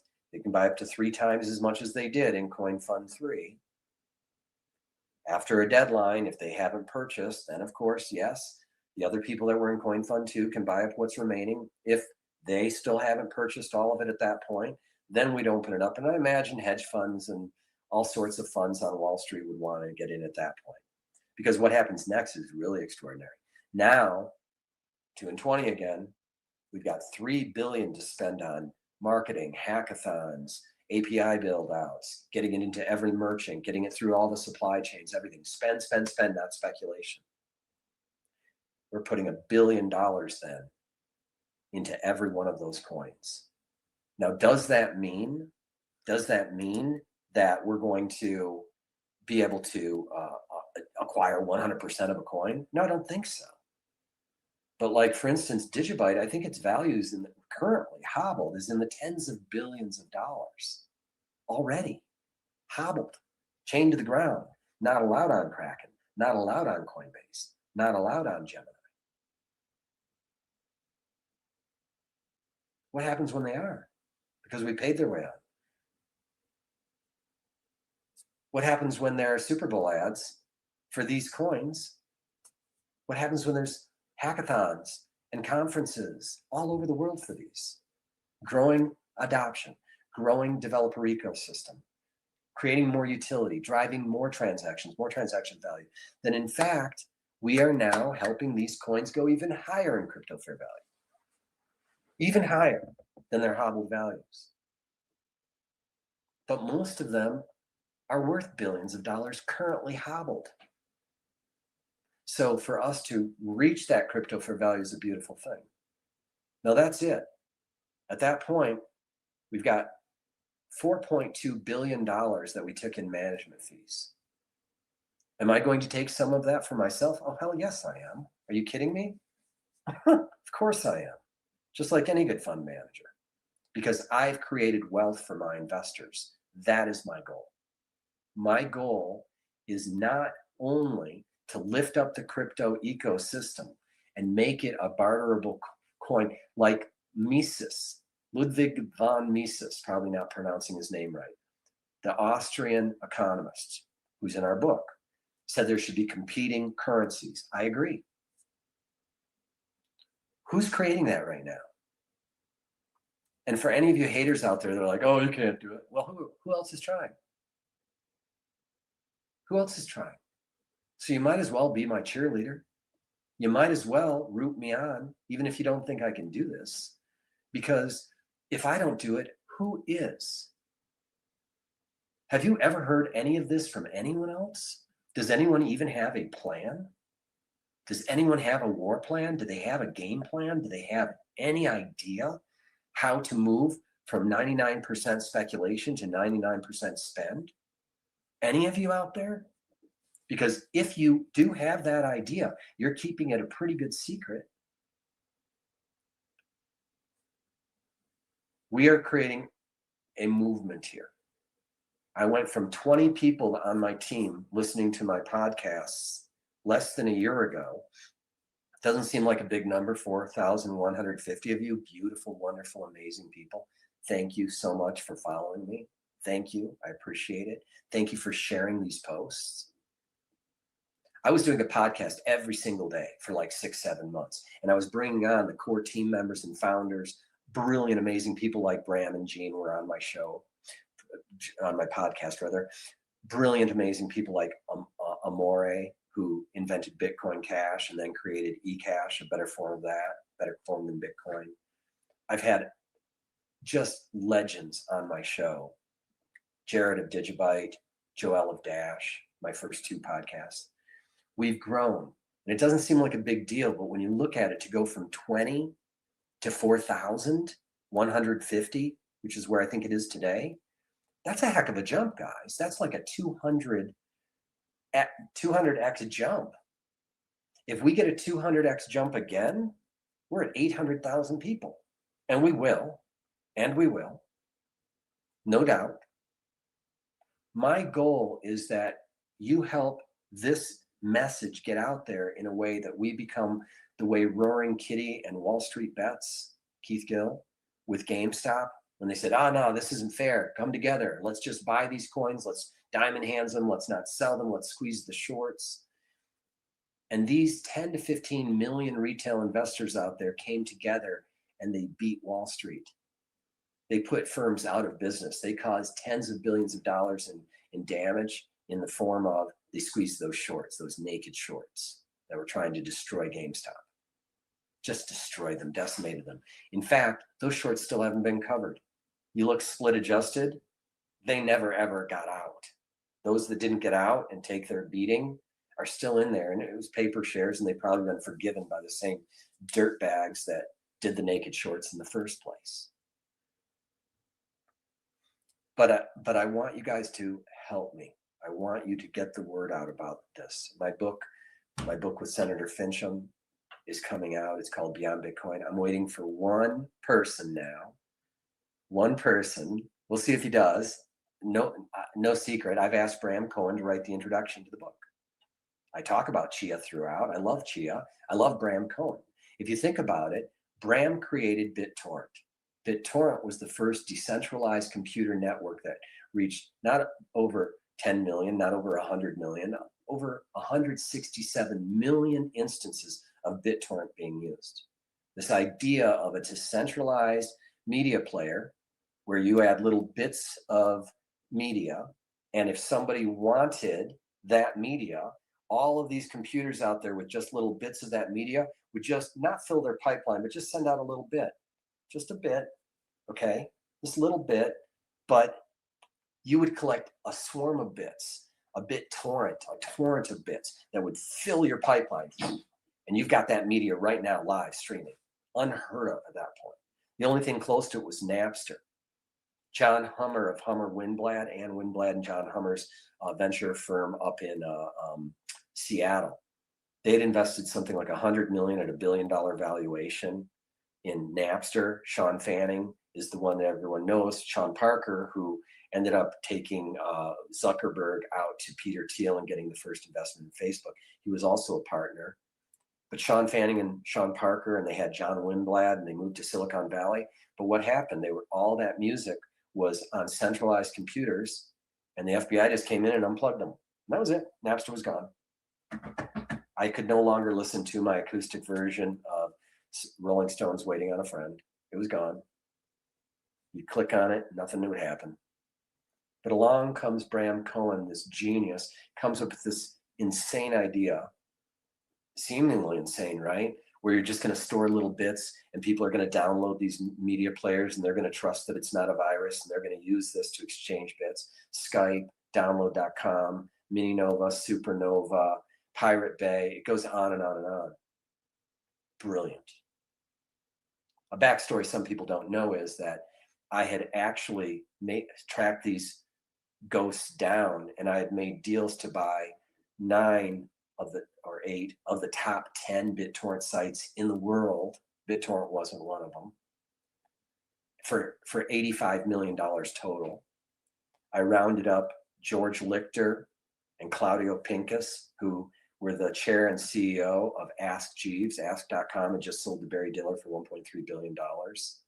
And I got David Wharton, the original CTO of Ask Jeeves. And I got Rob Rubel, who was going to be our CEO, who was the original CEO of Ask Jeeves. And George Lichter got us, we were in LA, that's where he was working then, for something called InfoSpace, I believe. And I flew out there, and he got us a meeting with Dean Garfield, who at the time was president of the Motion Picture Association of America, and the chairman then was a guy named Jack. He's probably dead now, he was old then. And lawyers from the Recording Industry Association. And I went in there, and this is before Vudu or Hulu or Amazon Video, Prime Video, any of it. None of this existed. Maybe Gene Hoffman's eMusic existed then, but there was no digital movie, TV, any of that. It didn't exist. So I went in there and pitched to them that, hey, we've got 500 million downloads of pirated movies and television and music every single month from 74 million torrent users. And I've gotten them all together, and I've got deals to buy up these, and we can turn these black hats into white hats, put a little Coca-Cola ad bug in the bottom left corner, charge 25 cents to Coke, but that's $125 million a year, 1.5 billion a year. Okay, fantastic. Just give us our cut and we'll manage this all for you. And they were like, do you own it yet? Because we're going to sue you. And I was like, I don't own it. And that was the end of it. They didn't want to make any deals, right? So I have a real, like kindred spirit love for Bram Cohen. And I hope he'll write the introduction for my book, because I go way back being a fan of Bram Cohen. Absolute genius. So I hope he writes the foreword to the book, or rather not the foreword, the introduction. If he doesn't, we'll get someone else. That's fine, but he was my first choice. So once that's out there, we will put out Beyond Bitcoin, the Digital Gold Standard Benchmark, and Crypto Fair Value. That's the full title of the book by Senator Mark Finchem and John Gotts. We're going to explain to you guys exactly the whole history of money, the whole history of Austrian economics, the legality of all of this, the history from Hashcash and DigiCash and B-Money and what was it called? Linden Dollars and BitTorrent and all of these versions up to BitGold by Nick Szabo, who also, by the way, patented smart contracts long before Vitalik came up with this idea. And then he puts up a one-pager saying, let's code this thing up essentially. It's a proof of work cryptographic coin, a one-pager, and then nothing. But all of a sudden Bitcoin comes out and it's literally building what Nick Szabo had said. And then Bitcoin and what happened then, and then takes you through all of these other better coins that came afterwards. But it takes you through the whole system, and it takes you through BlackRock's ownership and Michael Saylor and all of these things. You know, now 1.7% of Bitcoin owners' wallets own 93% of all Bitcoin. It's centralized. It's a core team that's funded essentially by BlackRock, in my opinion. So this coin is a failure now. If you look at the Bitcoin white paper as a success. But there are coins out there that follow that white paper that wanted barterable money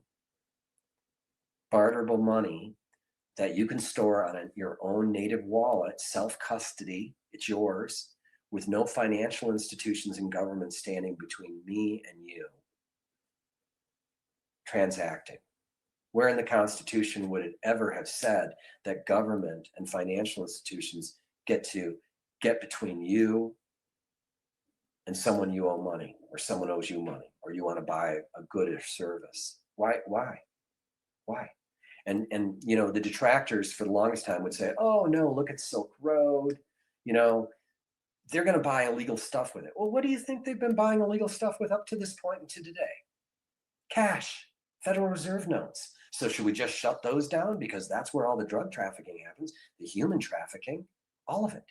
Now, of course, Bitcoin also has a very tainted history now that the Epstein files are out. And we know that MIT's Joy Ito was working directly with Epstein and Brock Pierce, chairman of the Bitcoin Foundation, along with Charlie Shrem, just a bunch of really, you know, questionable characters.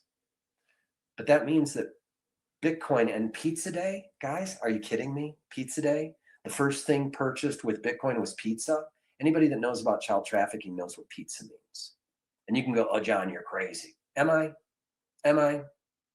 Brock Pierce, look up Digital Entertainment Network, raping 12-year-old boys in the hot tub in that Beverly Hills mansion, getting arrested by Interpol, being manacled and sent back to the United States. Just look it up, okay? Brock Pierce, DEN, Digital Entertainment Network, okay? And after he gets off, pays his way out of that with a settlement, he's then working with Epstein. Sounds like he learned his lesson. Seedy. All of this is in the book. All of this, okay? When the book comes out, I hope you buy it. I hope you send it around. I hope you share it with everybody. But most importantly, I hope you get a copy yourself and you read it. Because we need people to understand the digital gold standard benchmark creates a level playing field for every layer one cryptocurrency that does not exist today. I am essentially the Benjamin Graham of cryptocurrency. I have created a benchmark. Is the benchmark Bitcoin? I didn't say that. It was created when we looked at Bitcoin and said, if a coin, it just happened to be Bitcoin, is going to be worth $1.983 trillion, what's underneath it? Adoption, transactions, transaction value, and developer ecosystem. What were those? 80 million, 6 billion, 13.5 trillion, 905 developers. Okay, if Bitcoin wants to go to 200,000. If it was an equity and it wants to double in value, it needs to double its earnings. Well, all right. Well, it needs to double its adoption, double transaction value, and double its developer ecosystem. We weight these at 70% for adoption, because without adoption, you have nothing. Tribe.net was great until Friendster. Friendster was great until MySpace. MySpace was great until Rupert Murdoch's News Corp bought it and shoved ads down our throat, and then Facebook was great. Facebook was great until they wouldn't let you talk about the pandemic or the thing they called a vaccine, which is an experimental, mRNA shot that has destroyed lives. Let's just be frank. But you couldn't talk about it on Facebook. You get kicked off. Said you're pushing disinformation. Or the election steal of 2020. If you dare talk about that, they kicked you off Facebook. And when they took away our First Amendment rights, and by the way, they kept talking about science. Trust the science. Do you know what scientific method is? It's when you put up a hypothesis and allow anyone to challenge it, especially your peers. That's scientific method. And you can never say for sure anything is true.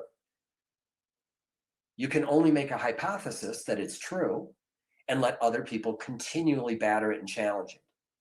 And under that rigor, if no one can, does it mean you proved it? No, you still haven't proved it, because someone might come along someday that challenges it in a different way and proves you're wrong. So you never can prove anything is true. But you have to put it up there for peer review and challenge.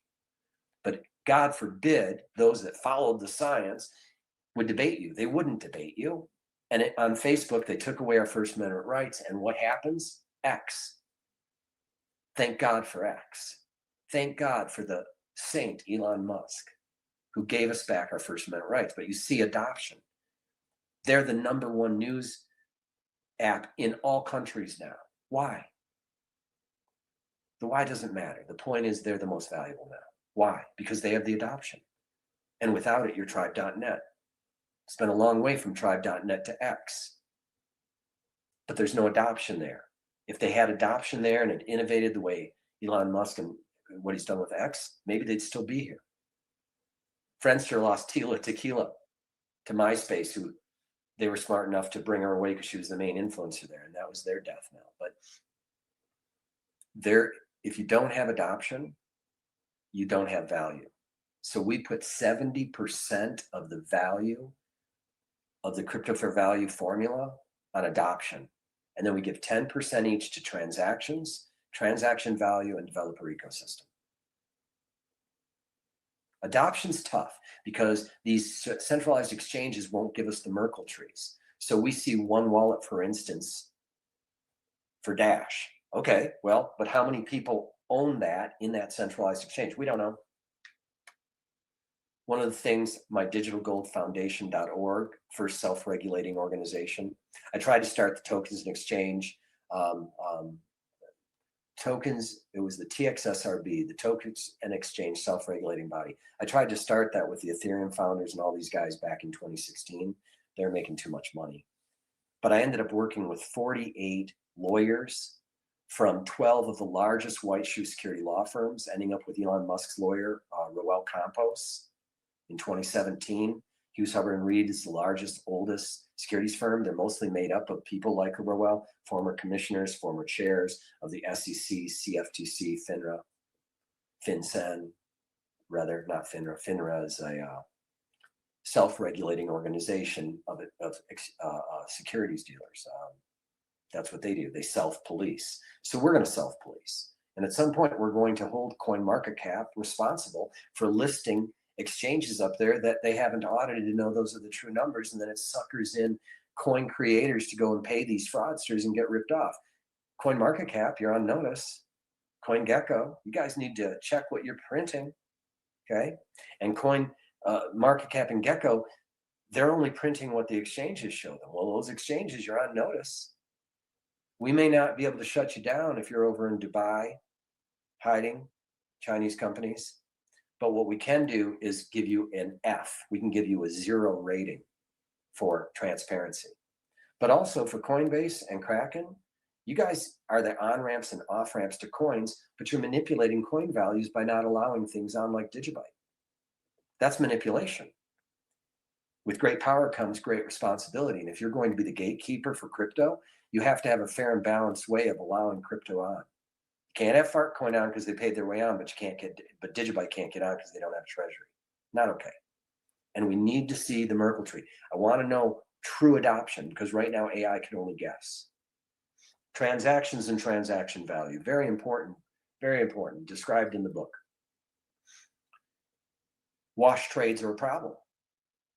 That's when you have a coin listed here and it's paired against USDC, but the exchange wanting to show volume allows no trading transaction fees and has a market maker trade this back and forth from the wallet owned by the same guy that owns this wallet, and it just trades back and forth, generating transactions and transaction value. And it's all fraud. It's complete fraud. Why is this a problem? Well, because if you're out there in the general public, you're a retail investor, you're looking for coins that you know you can get in and out of. You're looking then for coins that have high liquidity and have high transactions and transaction value. Why would you invest $1 million or $10 million in something if you don't think you can get it right back out? Well, if they're making it look like you can get it in and out, but when you go to sell it again, maybe you can't.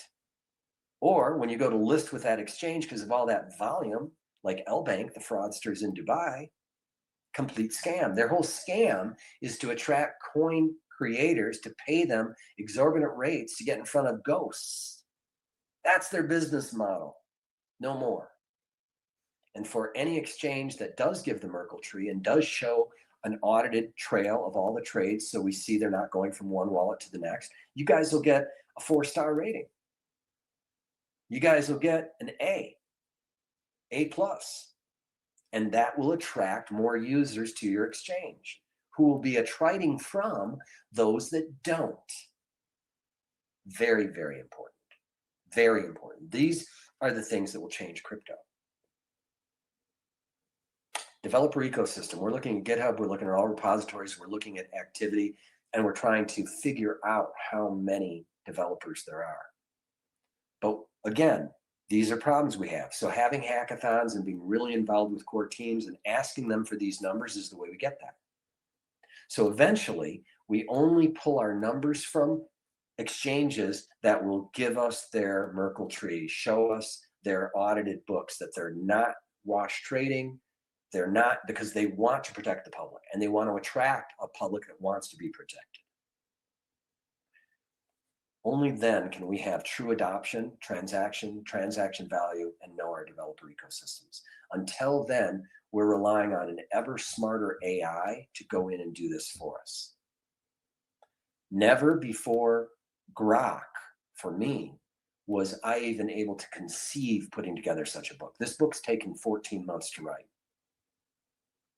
This formula has been finessed over that period of time, because it was back 14 months ago that Grok was made available, and I sat down and just asked for my own digital gold DGD coin. I was just going to base it on a Google search said there were 100 million Bitcoin users. Therefore, if I can get to 100 million users over 1,000 levels of a game, essentially, every time it goes up about 1% in users, it goes up about 1.5% in value. And you start at a base. And when you get to level 1,000, you'd have a $100,000 coin with 21 million coins that had 100 million users on parity to Bitcoin. So I plugged this into Grok and I'm like, is this right? Grok says, no, there's more. We should be looking at adoption for sure, but also transactions, transaction value. We should be looking at the developer ecosystem. These are core things that matter, that give a coin its value. And I was like, okay, well, what is the adoption then? And it said between 60 and 100 million. And I was like, oh, so Google was wrong. So the average then, what's the average? And we took averages. So our model is continually being refined, but did I have something? I don't know. So I went to the Litecoin Foundation and I said, I've done these numbers on your coin, and I think your coin has a different value than what it's trading for. I would like to come to the Litecoin convention and I'd like to get on stage and present this. And they said, well, that's interesting. And they had me speak to one of the most brilliant people I've ever met, a guy named Omied, Omied.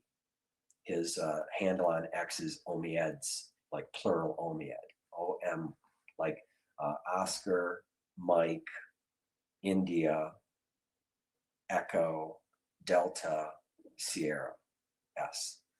I think that is his handle. He looks at this and he runs it against an enterprise OpenAI. He gets a subscription for Glassnodes and On the Block. He checks my numbers. He comes back. He's like, yeah, John, I don't think so. And I was like, well, don't you think so? And he's like, well, you said our number was this, but I think our number's actually this for adoption and this for Litecoin. And I was like, okay, did you run it against Bitcoin? And he said, no, I haven't. I said, well, I think you're missing some points here, or your number would be higher for these, but run it for Bitcoin. And I bet you I am just as off with Bitcoin as I am with Litecoin in my numbers. And that's because the way I'm getting my numbers is different than how you're getting them. And I don't think you're taking some things into account which would raise this number. But if you come up with the same level of discrepancy from Bitcoin as you got for Litecoin, then I'm still right, because it's still comparing this to this. And if you're 10% the size of this, you should be worth 10% as much as this. Okay, so you haven't proved me wrong. And in fact, I was right. Incredible. And I was so excited about this. I then took it to Joel over at Dash, had him on my show. He couldn't prove me wrong. Then I went to Jared over at Digibyte. Again, probably one of the smartest people I've ever met in my life. Okay, couldn't prove me wrong. So then I talked to the people at Zcash. Couldn't prove me wrong. Then I talked to the people over at Monero. Then I talked to the people at eCash. I talked to people at Nano. Talked to the people at Ravencoin. Talked to the people at Multiverse X. Talked to the people at not the core people at Near and Internet Computer. I would still like to talk to those people, but talk to some team members there, that they're community members, right? Nobody can prove me wrong. Nobody can prove me wrong. I had it out there with the old formula, and that's the only reason I took it down. It got like, I want to say like 100,000 views, like real views. Nobody posted in the comment, which I invited them to, why am I wrong? So I show it to Senator Mark Finchem. Can't prove me wrong. So now it's in a Senate bill. When you read that Senate bill, its revised version especially, it literally says the digital gold standard benchmark and the cryptocurrency fair value. That's me. That's my invention. Shout out to Justice Love Mercy on X. He helped me redefine it. We got rid of future inflation because that doesn't matter. We're talking about today's price. You can use future inflation to decide how many coins will be in circulation in the future, but it doesn't matter in today's price, right? And because we look at circulating coins and divide the market cap by that to get the coin price, and develop our ecosystem. I think Monero proved it's pretty darn hard to 51% attack one of these. So why are we measuring it against what it would take to theoretically the cost to, you couldn't for a number of reasons anyway, but to hack Bitcoin, it was like 21 billion. Well, just because it wouldn't cost 21 billion to 51% attack Ravencoin, if you can't attack it, why does it matter? And so we removed that. But I guess what I'm saying here, guys, to the 1,400 of you listening out there, God bless you. This thing's been run through the ringer for 14 months. That's why it's in the Senate bill. And there is a team, me and 16 other people right now, who are reaching out to House and Senate members nationally. That's why I haven't been doing podcasts. We're reaching out to senators and House members at the state level right now in all 50 states. Right now, we're doing this. We've been doing this for a month. A real concerted effort in the last 2 weeks. And we have gotten a breakthrough. In just the last 4 or 5 days, we figured out the key to get into every state legislature, unequivocally, and get their attention and start talking to their House and Senate members and working with them and getting these people reelected. Because when you make a friend like that in the legislature, believe me, they're more open to listening to ideas that you have because you just got them elected or reelected. So we're helping these the Republicans get elected and reelected.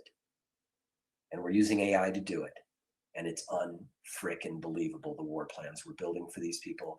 Hundreds of pages long, step by step, how to win their election. They've never seen anything like it. I was in this space in 10 through 14. I had a 97% win rate across 255 elections and re-elections with 155 House and Senate members from 23 states.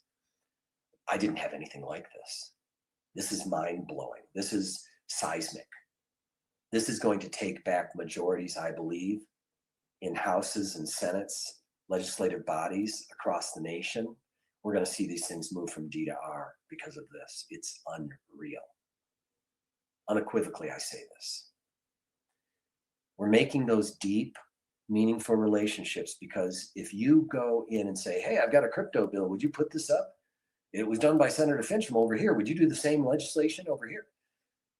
You're just some guy talking crypto. But if you go in there and you help them win this current election cycle or the next one and reach out for constituent outreach and all that, which I am a pro at, and with AI, I'm freaking deadly. Those same legislators are now going to listen to us when it comes to crypto. They're going to listen to us. And we're not lobbyists that are like, oh yeah, I'm going to pay for your next campaign if you put this legislation up that's no good for the people. No, this is extremely good for the people who are sick and tired of going to work every day, working their 8-hour job, maybe 16 hours. Maybe they and their spouse are both working just to be poor because they just keep printing money and it just keeps going down in value. And if you earn it and can buy a dozen eggs today, it doesn't mean that you can buy a dozen eggs in a year. Used to be maybe not in 6 years. No, now in a year, you might not be able to buy that same dozen eggs with the same amount that it cost you last year. That same tank of gas. Federal Reserve notes are a joke. They just keep going down in value.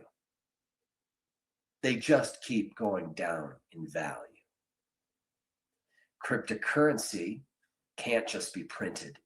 There is a finite amount of each of these coins. You know, with the inflation, if there's a tail emission, you know what it is.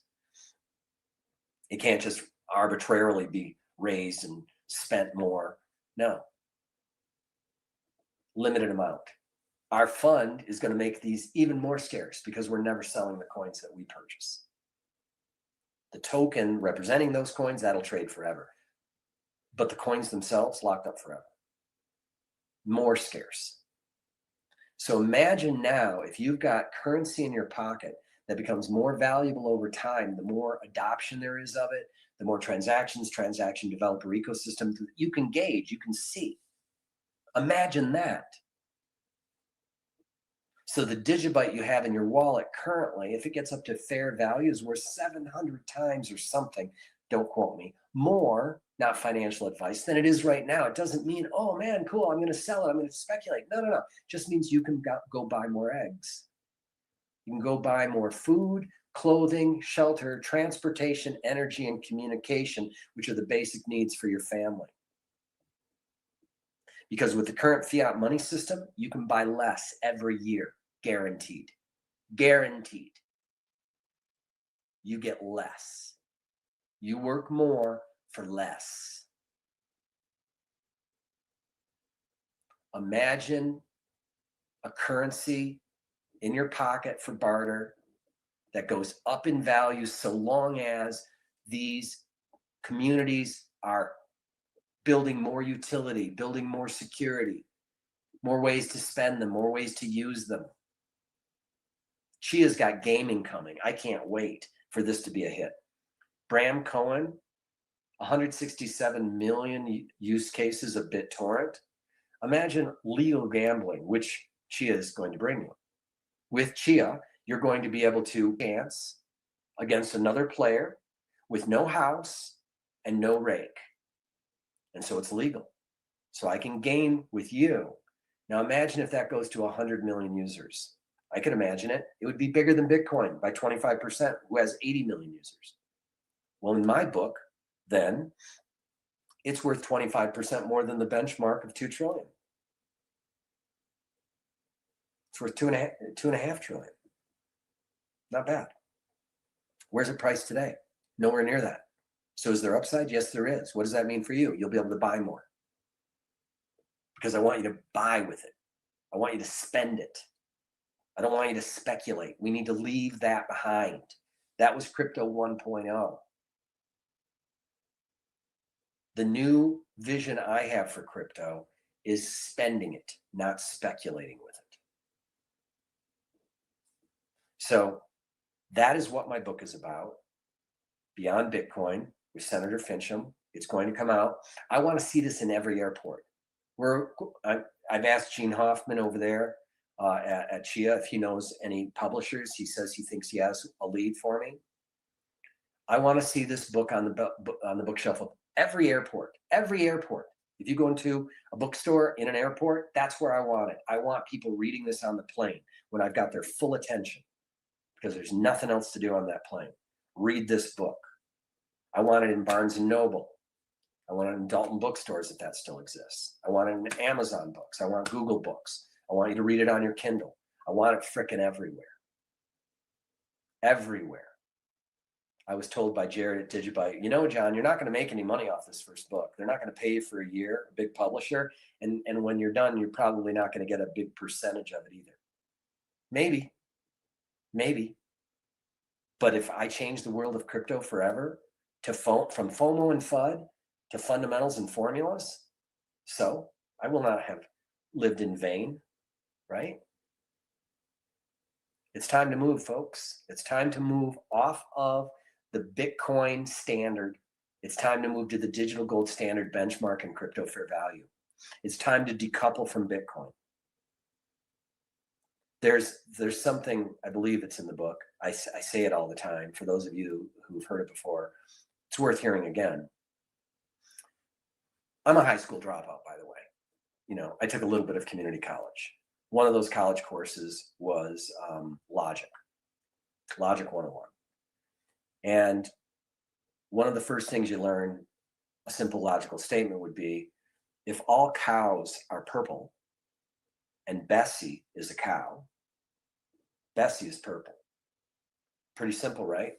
All cows are purple. Bessie's a cow. Bessie must be purple because she's a cow and they're all purple. Very simple. Okay. If BlackRock and the Wall Street elite, the bankers, if they control Bitcoin, which they do, okay, and there's no question. They have trillions of dollars. They hold all of these. They can do, with their ETFs, they can put out puts and it goes down because everyone sees those. They can do calls. Jane Street just got in big trouble.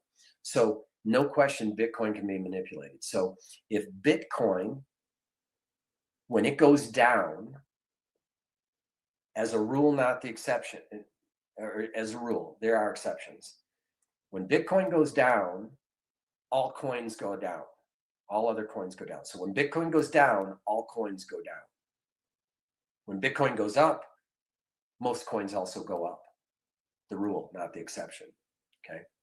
So when Bitcoin goes down, all coins go down. And if Bitcoin is controlled by the bankers, those 1.7% of wallets that control 93% of all Bitcoin, when Bitcoin goes up or down, all coins go up or down as a rule, not the exception. And BlackRock and these guys control Bitcoin, then BlackRock and these guys control all coins. That's got to stop. If Bitcoin goes down, good. It's not that great a coin. I hope it goes down. Who cares? Flight to quality. If it was the equity market, General Electric was the coin. It was the equity, right? When there were only like 4, and there were like railroad companies and General Electric. And General Electric, GE, they bring good things to life. You know, they were here forever. 150 years or something. They were on the Dow Jones Industrial Average, but they're not now. Why? Because they're better companies. You don't just get to hold that mantle just because you were first. What nonsense is that? When your fundamentals fail to keep up with the market, people sell your equity and they buy the equities that are replacing you. So why not with crypto?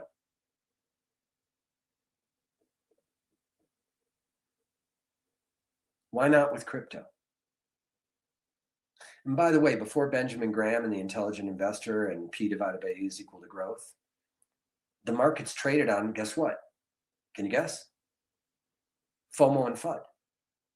And there were wild price swings, 35%, the biggest being 95% drop in 29. Sound familiar? Sounds like crypto, right? Well, just like that, it is time for crypto to move away from FOMO and FUD to fundamentals. It is time for us to move crypto away from speculation to spending. It's time to embrace the Austrian economist Mises, who said there should be competing currencies.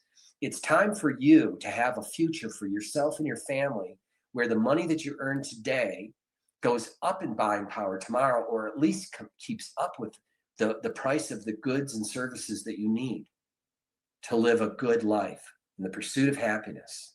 Life, liberty, and the pursuit of happiness. You have no happiness if your money keeps getting inflated away and you can't purchase things for your family. You have no liberty. And frankly, you don't have a life if all you have to do is work every day. You weren't meant to be a horse walking in a circle, grinding wheat. That wasn't supposed to be your life, but it is now, isn't it? And you get less and less and less wheat every year, no matter how fast you seem to walk around that stupid turnstile. Stop it. Stop this insanity. Decouple from Bitcoin. Join me at Digital Gold Talk. I'm not going to be doing podcasts a while. I'm on a mission. We got the book out. We're going to be helping these senators and House members for the next 2 months, signing them all up, getting them reelected, getting them elected. And then I'm switching gears and we're going after 2,000 small asset managers, SAMs, across the country that combined control $127 billion. None of them that we're looking at have over $125 million in assets under management. These are small, truly small asset managers. But combined, that long tail of 2,000 is $127 billion under management. We need these collectively to invest less than 1% in our first fund. And we're going to kick this off. We're going to buy those coins. We're going to invest in the infrastructure of APIs, SEXs, and DEXs, and mainly mobile wallets that'll work with those APIs. And God bless us. God bless you, 1,600 in the audience. Go share this message. Go sing it from the mountaintops. I'm going to end with one last thing, one very last thing. And that is, I don't know if any of you have seen, I had the video up for a while. I might have taken it off my main page. And I will get back to podcasting at some point after we raise the fund. We will, but that's, probably going to be June, July when I start getting back to 5-day-a-week podcasts. But if you haven't, go look up how to start a movement, TED.com. Just Google search how to start a movement, TED.com. And it's just this little clip of this guy on stage. And he talks about how do you start a movement. And so he shows this video behind him on the stage. And it's clearly, it looks like Red Rocks or something. They're on a hillside. It's at a concert. Everyone is sitting down. Music is blaring. You can't hear the music. It's all silence, but you can tell there's music. Everyone's sitting around listening to it on this hillside, except one guy. One guy. Some crazy fool who's not even a very good dancer, but he's out there giving it all he's got.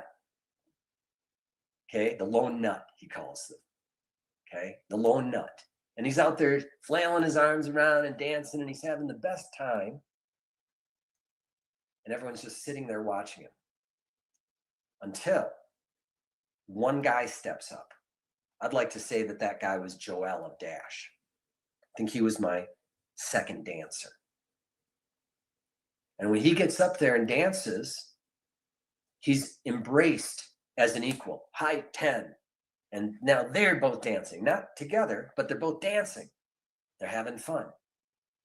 That's a different type of leadership, what Joel exhibited. He was willing to acknowledge something great that he saw in this digital gold standard benchmark. And he was willing to acknowledge it enough to stand up and say, yeah, I believe this. And that attracted not someone like me, it attracted another dancer like Joel. And that's what it says in this TED Talk is they're not copying the first dancer anymore. They're now looking at that second dancer, and all of a sudden his friends step up and they start dancing, and their friends step up. And now you got 3, now you got 4, now you got a crowd, now there's something to talk about. That's what happened. Joel stepped up. He wasn't dancing like me. He had his own dance routine, but he saw what I was doing was important, and he stood up and acknowledged me and acknowledged it and started dancing. And that brought Jared of Digibyte. And then they came, bang, bang, bang, bang, bang. And in this how to start a movement, you see it happen, because these guys stand up, their friends start standing up, and then their friends standing. And all of a sudden, if you're sitting down, you're the lone nut. And if you run really fast, you can be part of the in crowd, he says. That's what's happened, guys. That's what I need to happen. I need that to continue to swell. We need another 200x on this page. We need to go from 20 to 4,000 now. Amazing. God bless you guys. Amazing. And I know who you guys are, by the way. Don't think I don't see you. When you like my post and you share my posts, okay? When you comment on my post, you like it. I see those things, and I know you guys. I know you. I can see you. You think with 4,000 people, I don't keep track? I keep track. I remember those of you that were here when we were under 100. I remember those of you like Crypto Fan. I remember you were one of the first 100. I remember Steve Fagner. I remember you were here in the first 200 or 300, man. Okay. Italia Dash. I remember. I know all of you guys. I can see I don't always know your name unless I look at it, but I see your little icon that shows up in my feed that says this person liked it and reposted it. I see you. Thank you. Thank you for joining this dance early. Okay. Legends, all of you. Now let's move it 200x again. Let's get to 800,000. And then let's move it at least 10x to get to 8 million. Maybe 20x, get to 16 million, because then we're the size of Wall Street bets.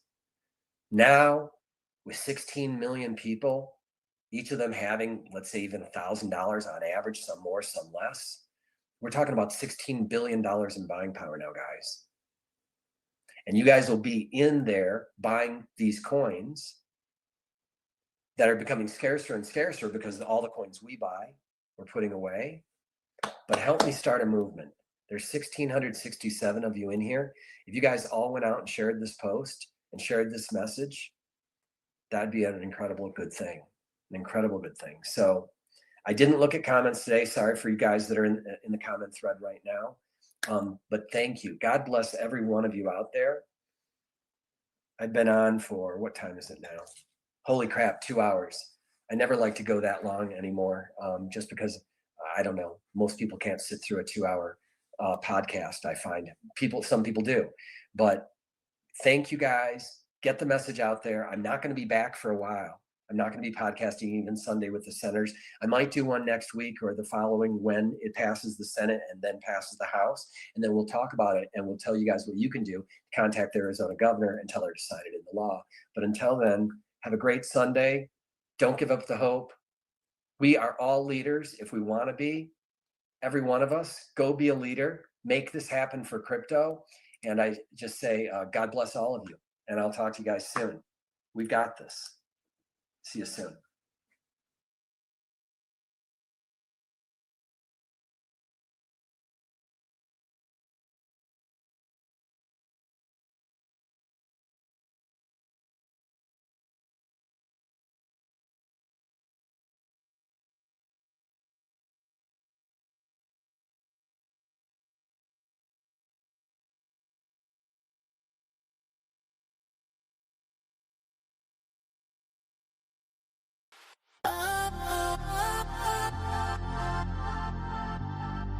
Can you feel the shift? The world is waking up. No more waiting. No more walls. Tired of the system. Tired of the slow. Waiting on permission for where your money goes. They tell you wait a week. They tell you pay the fee.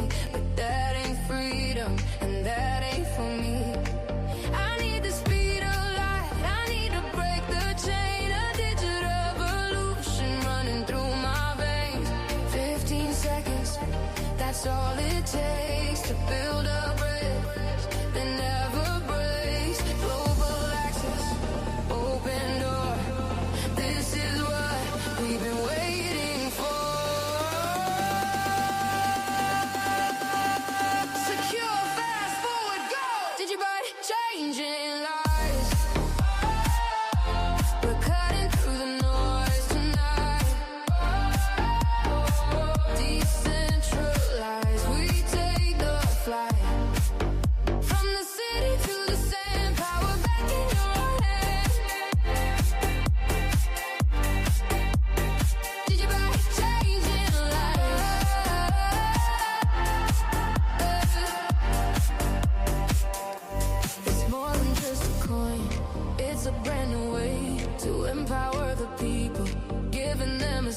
smallest voice can stand up tall.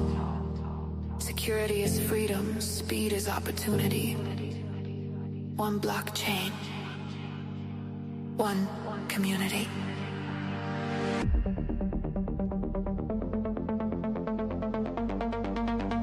Are you ready? Let's change the world. 1, 2, 1, 2, 3, let's go!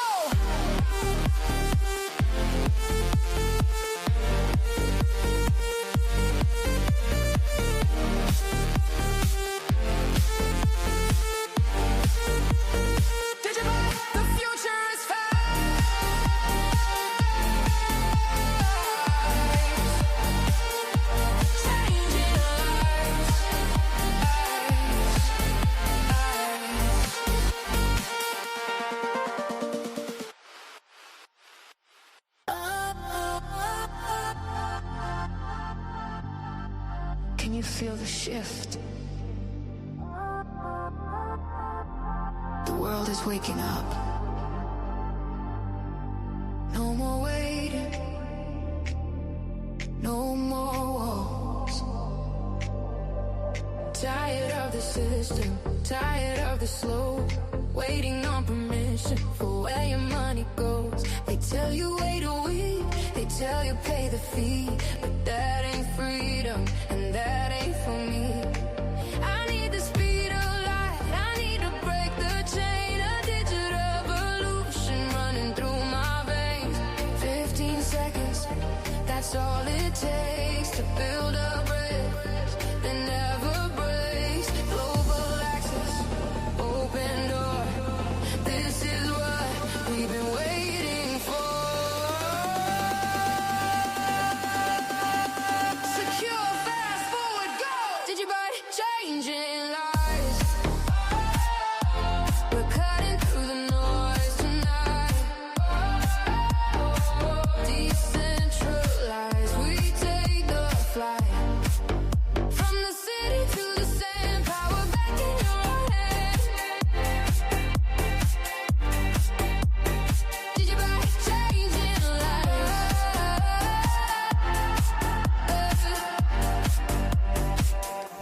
It's more than just a coin.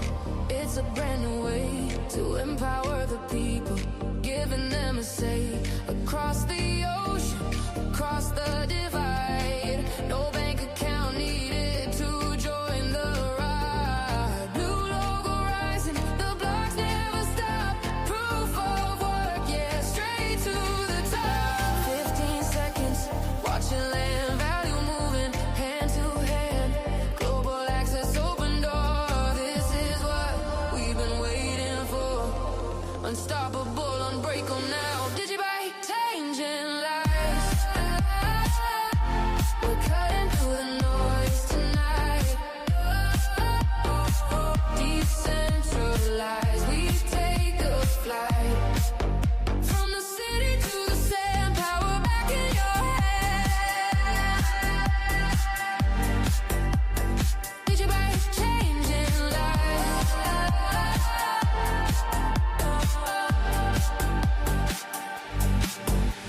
Imagine a world where the barriers fall, where the smallest voice can stand up tall. Security is freedom, speed is opportunity. One blockchain, one community.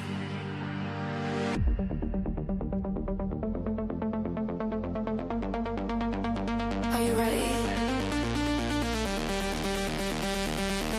Let's change the world. 1, 2, 1.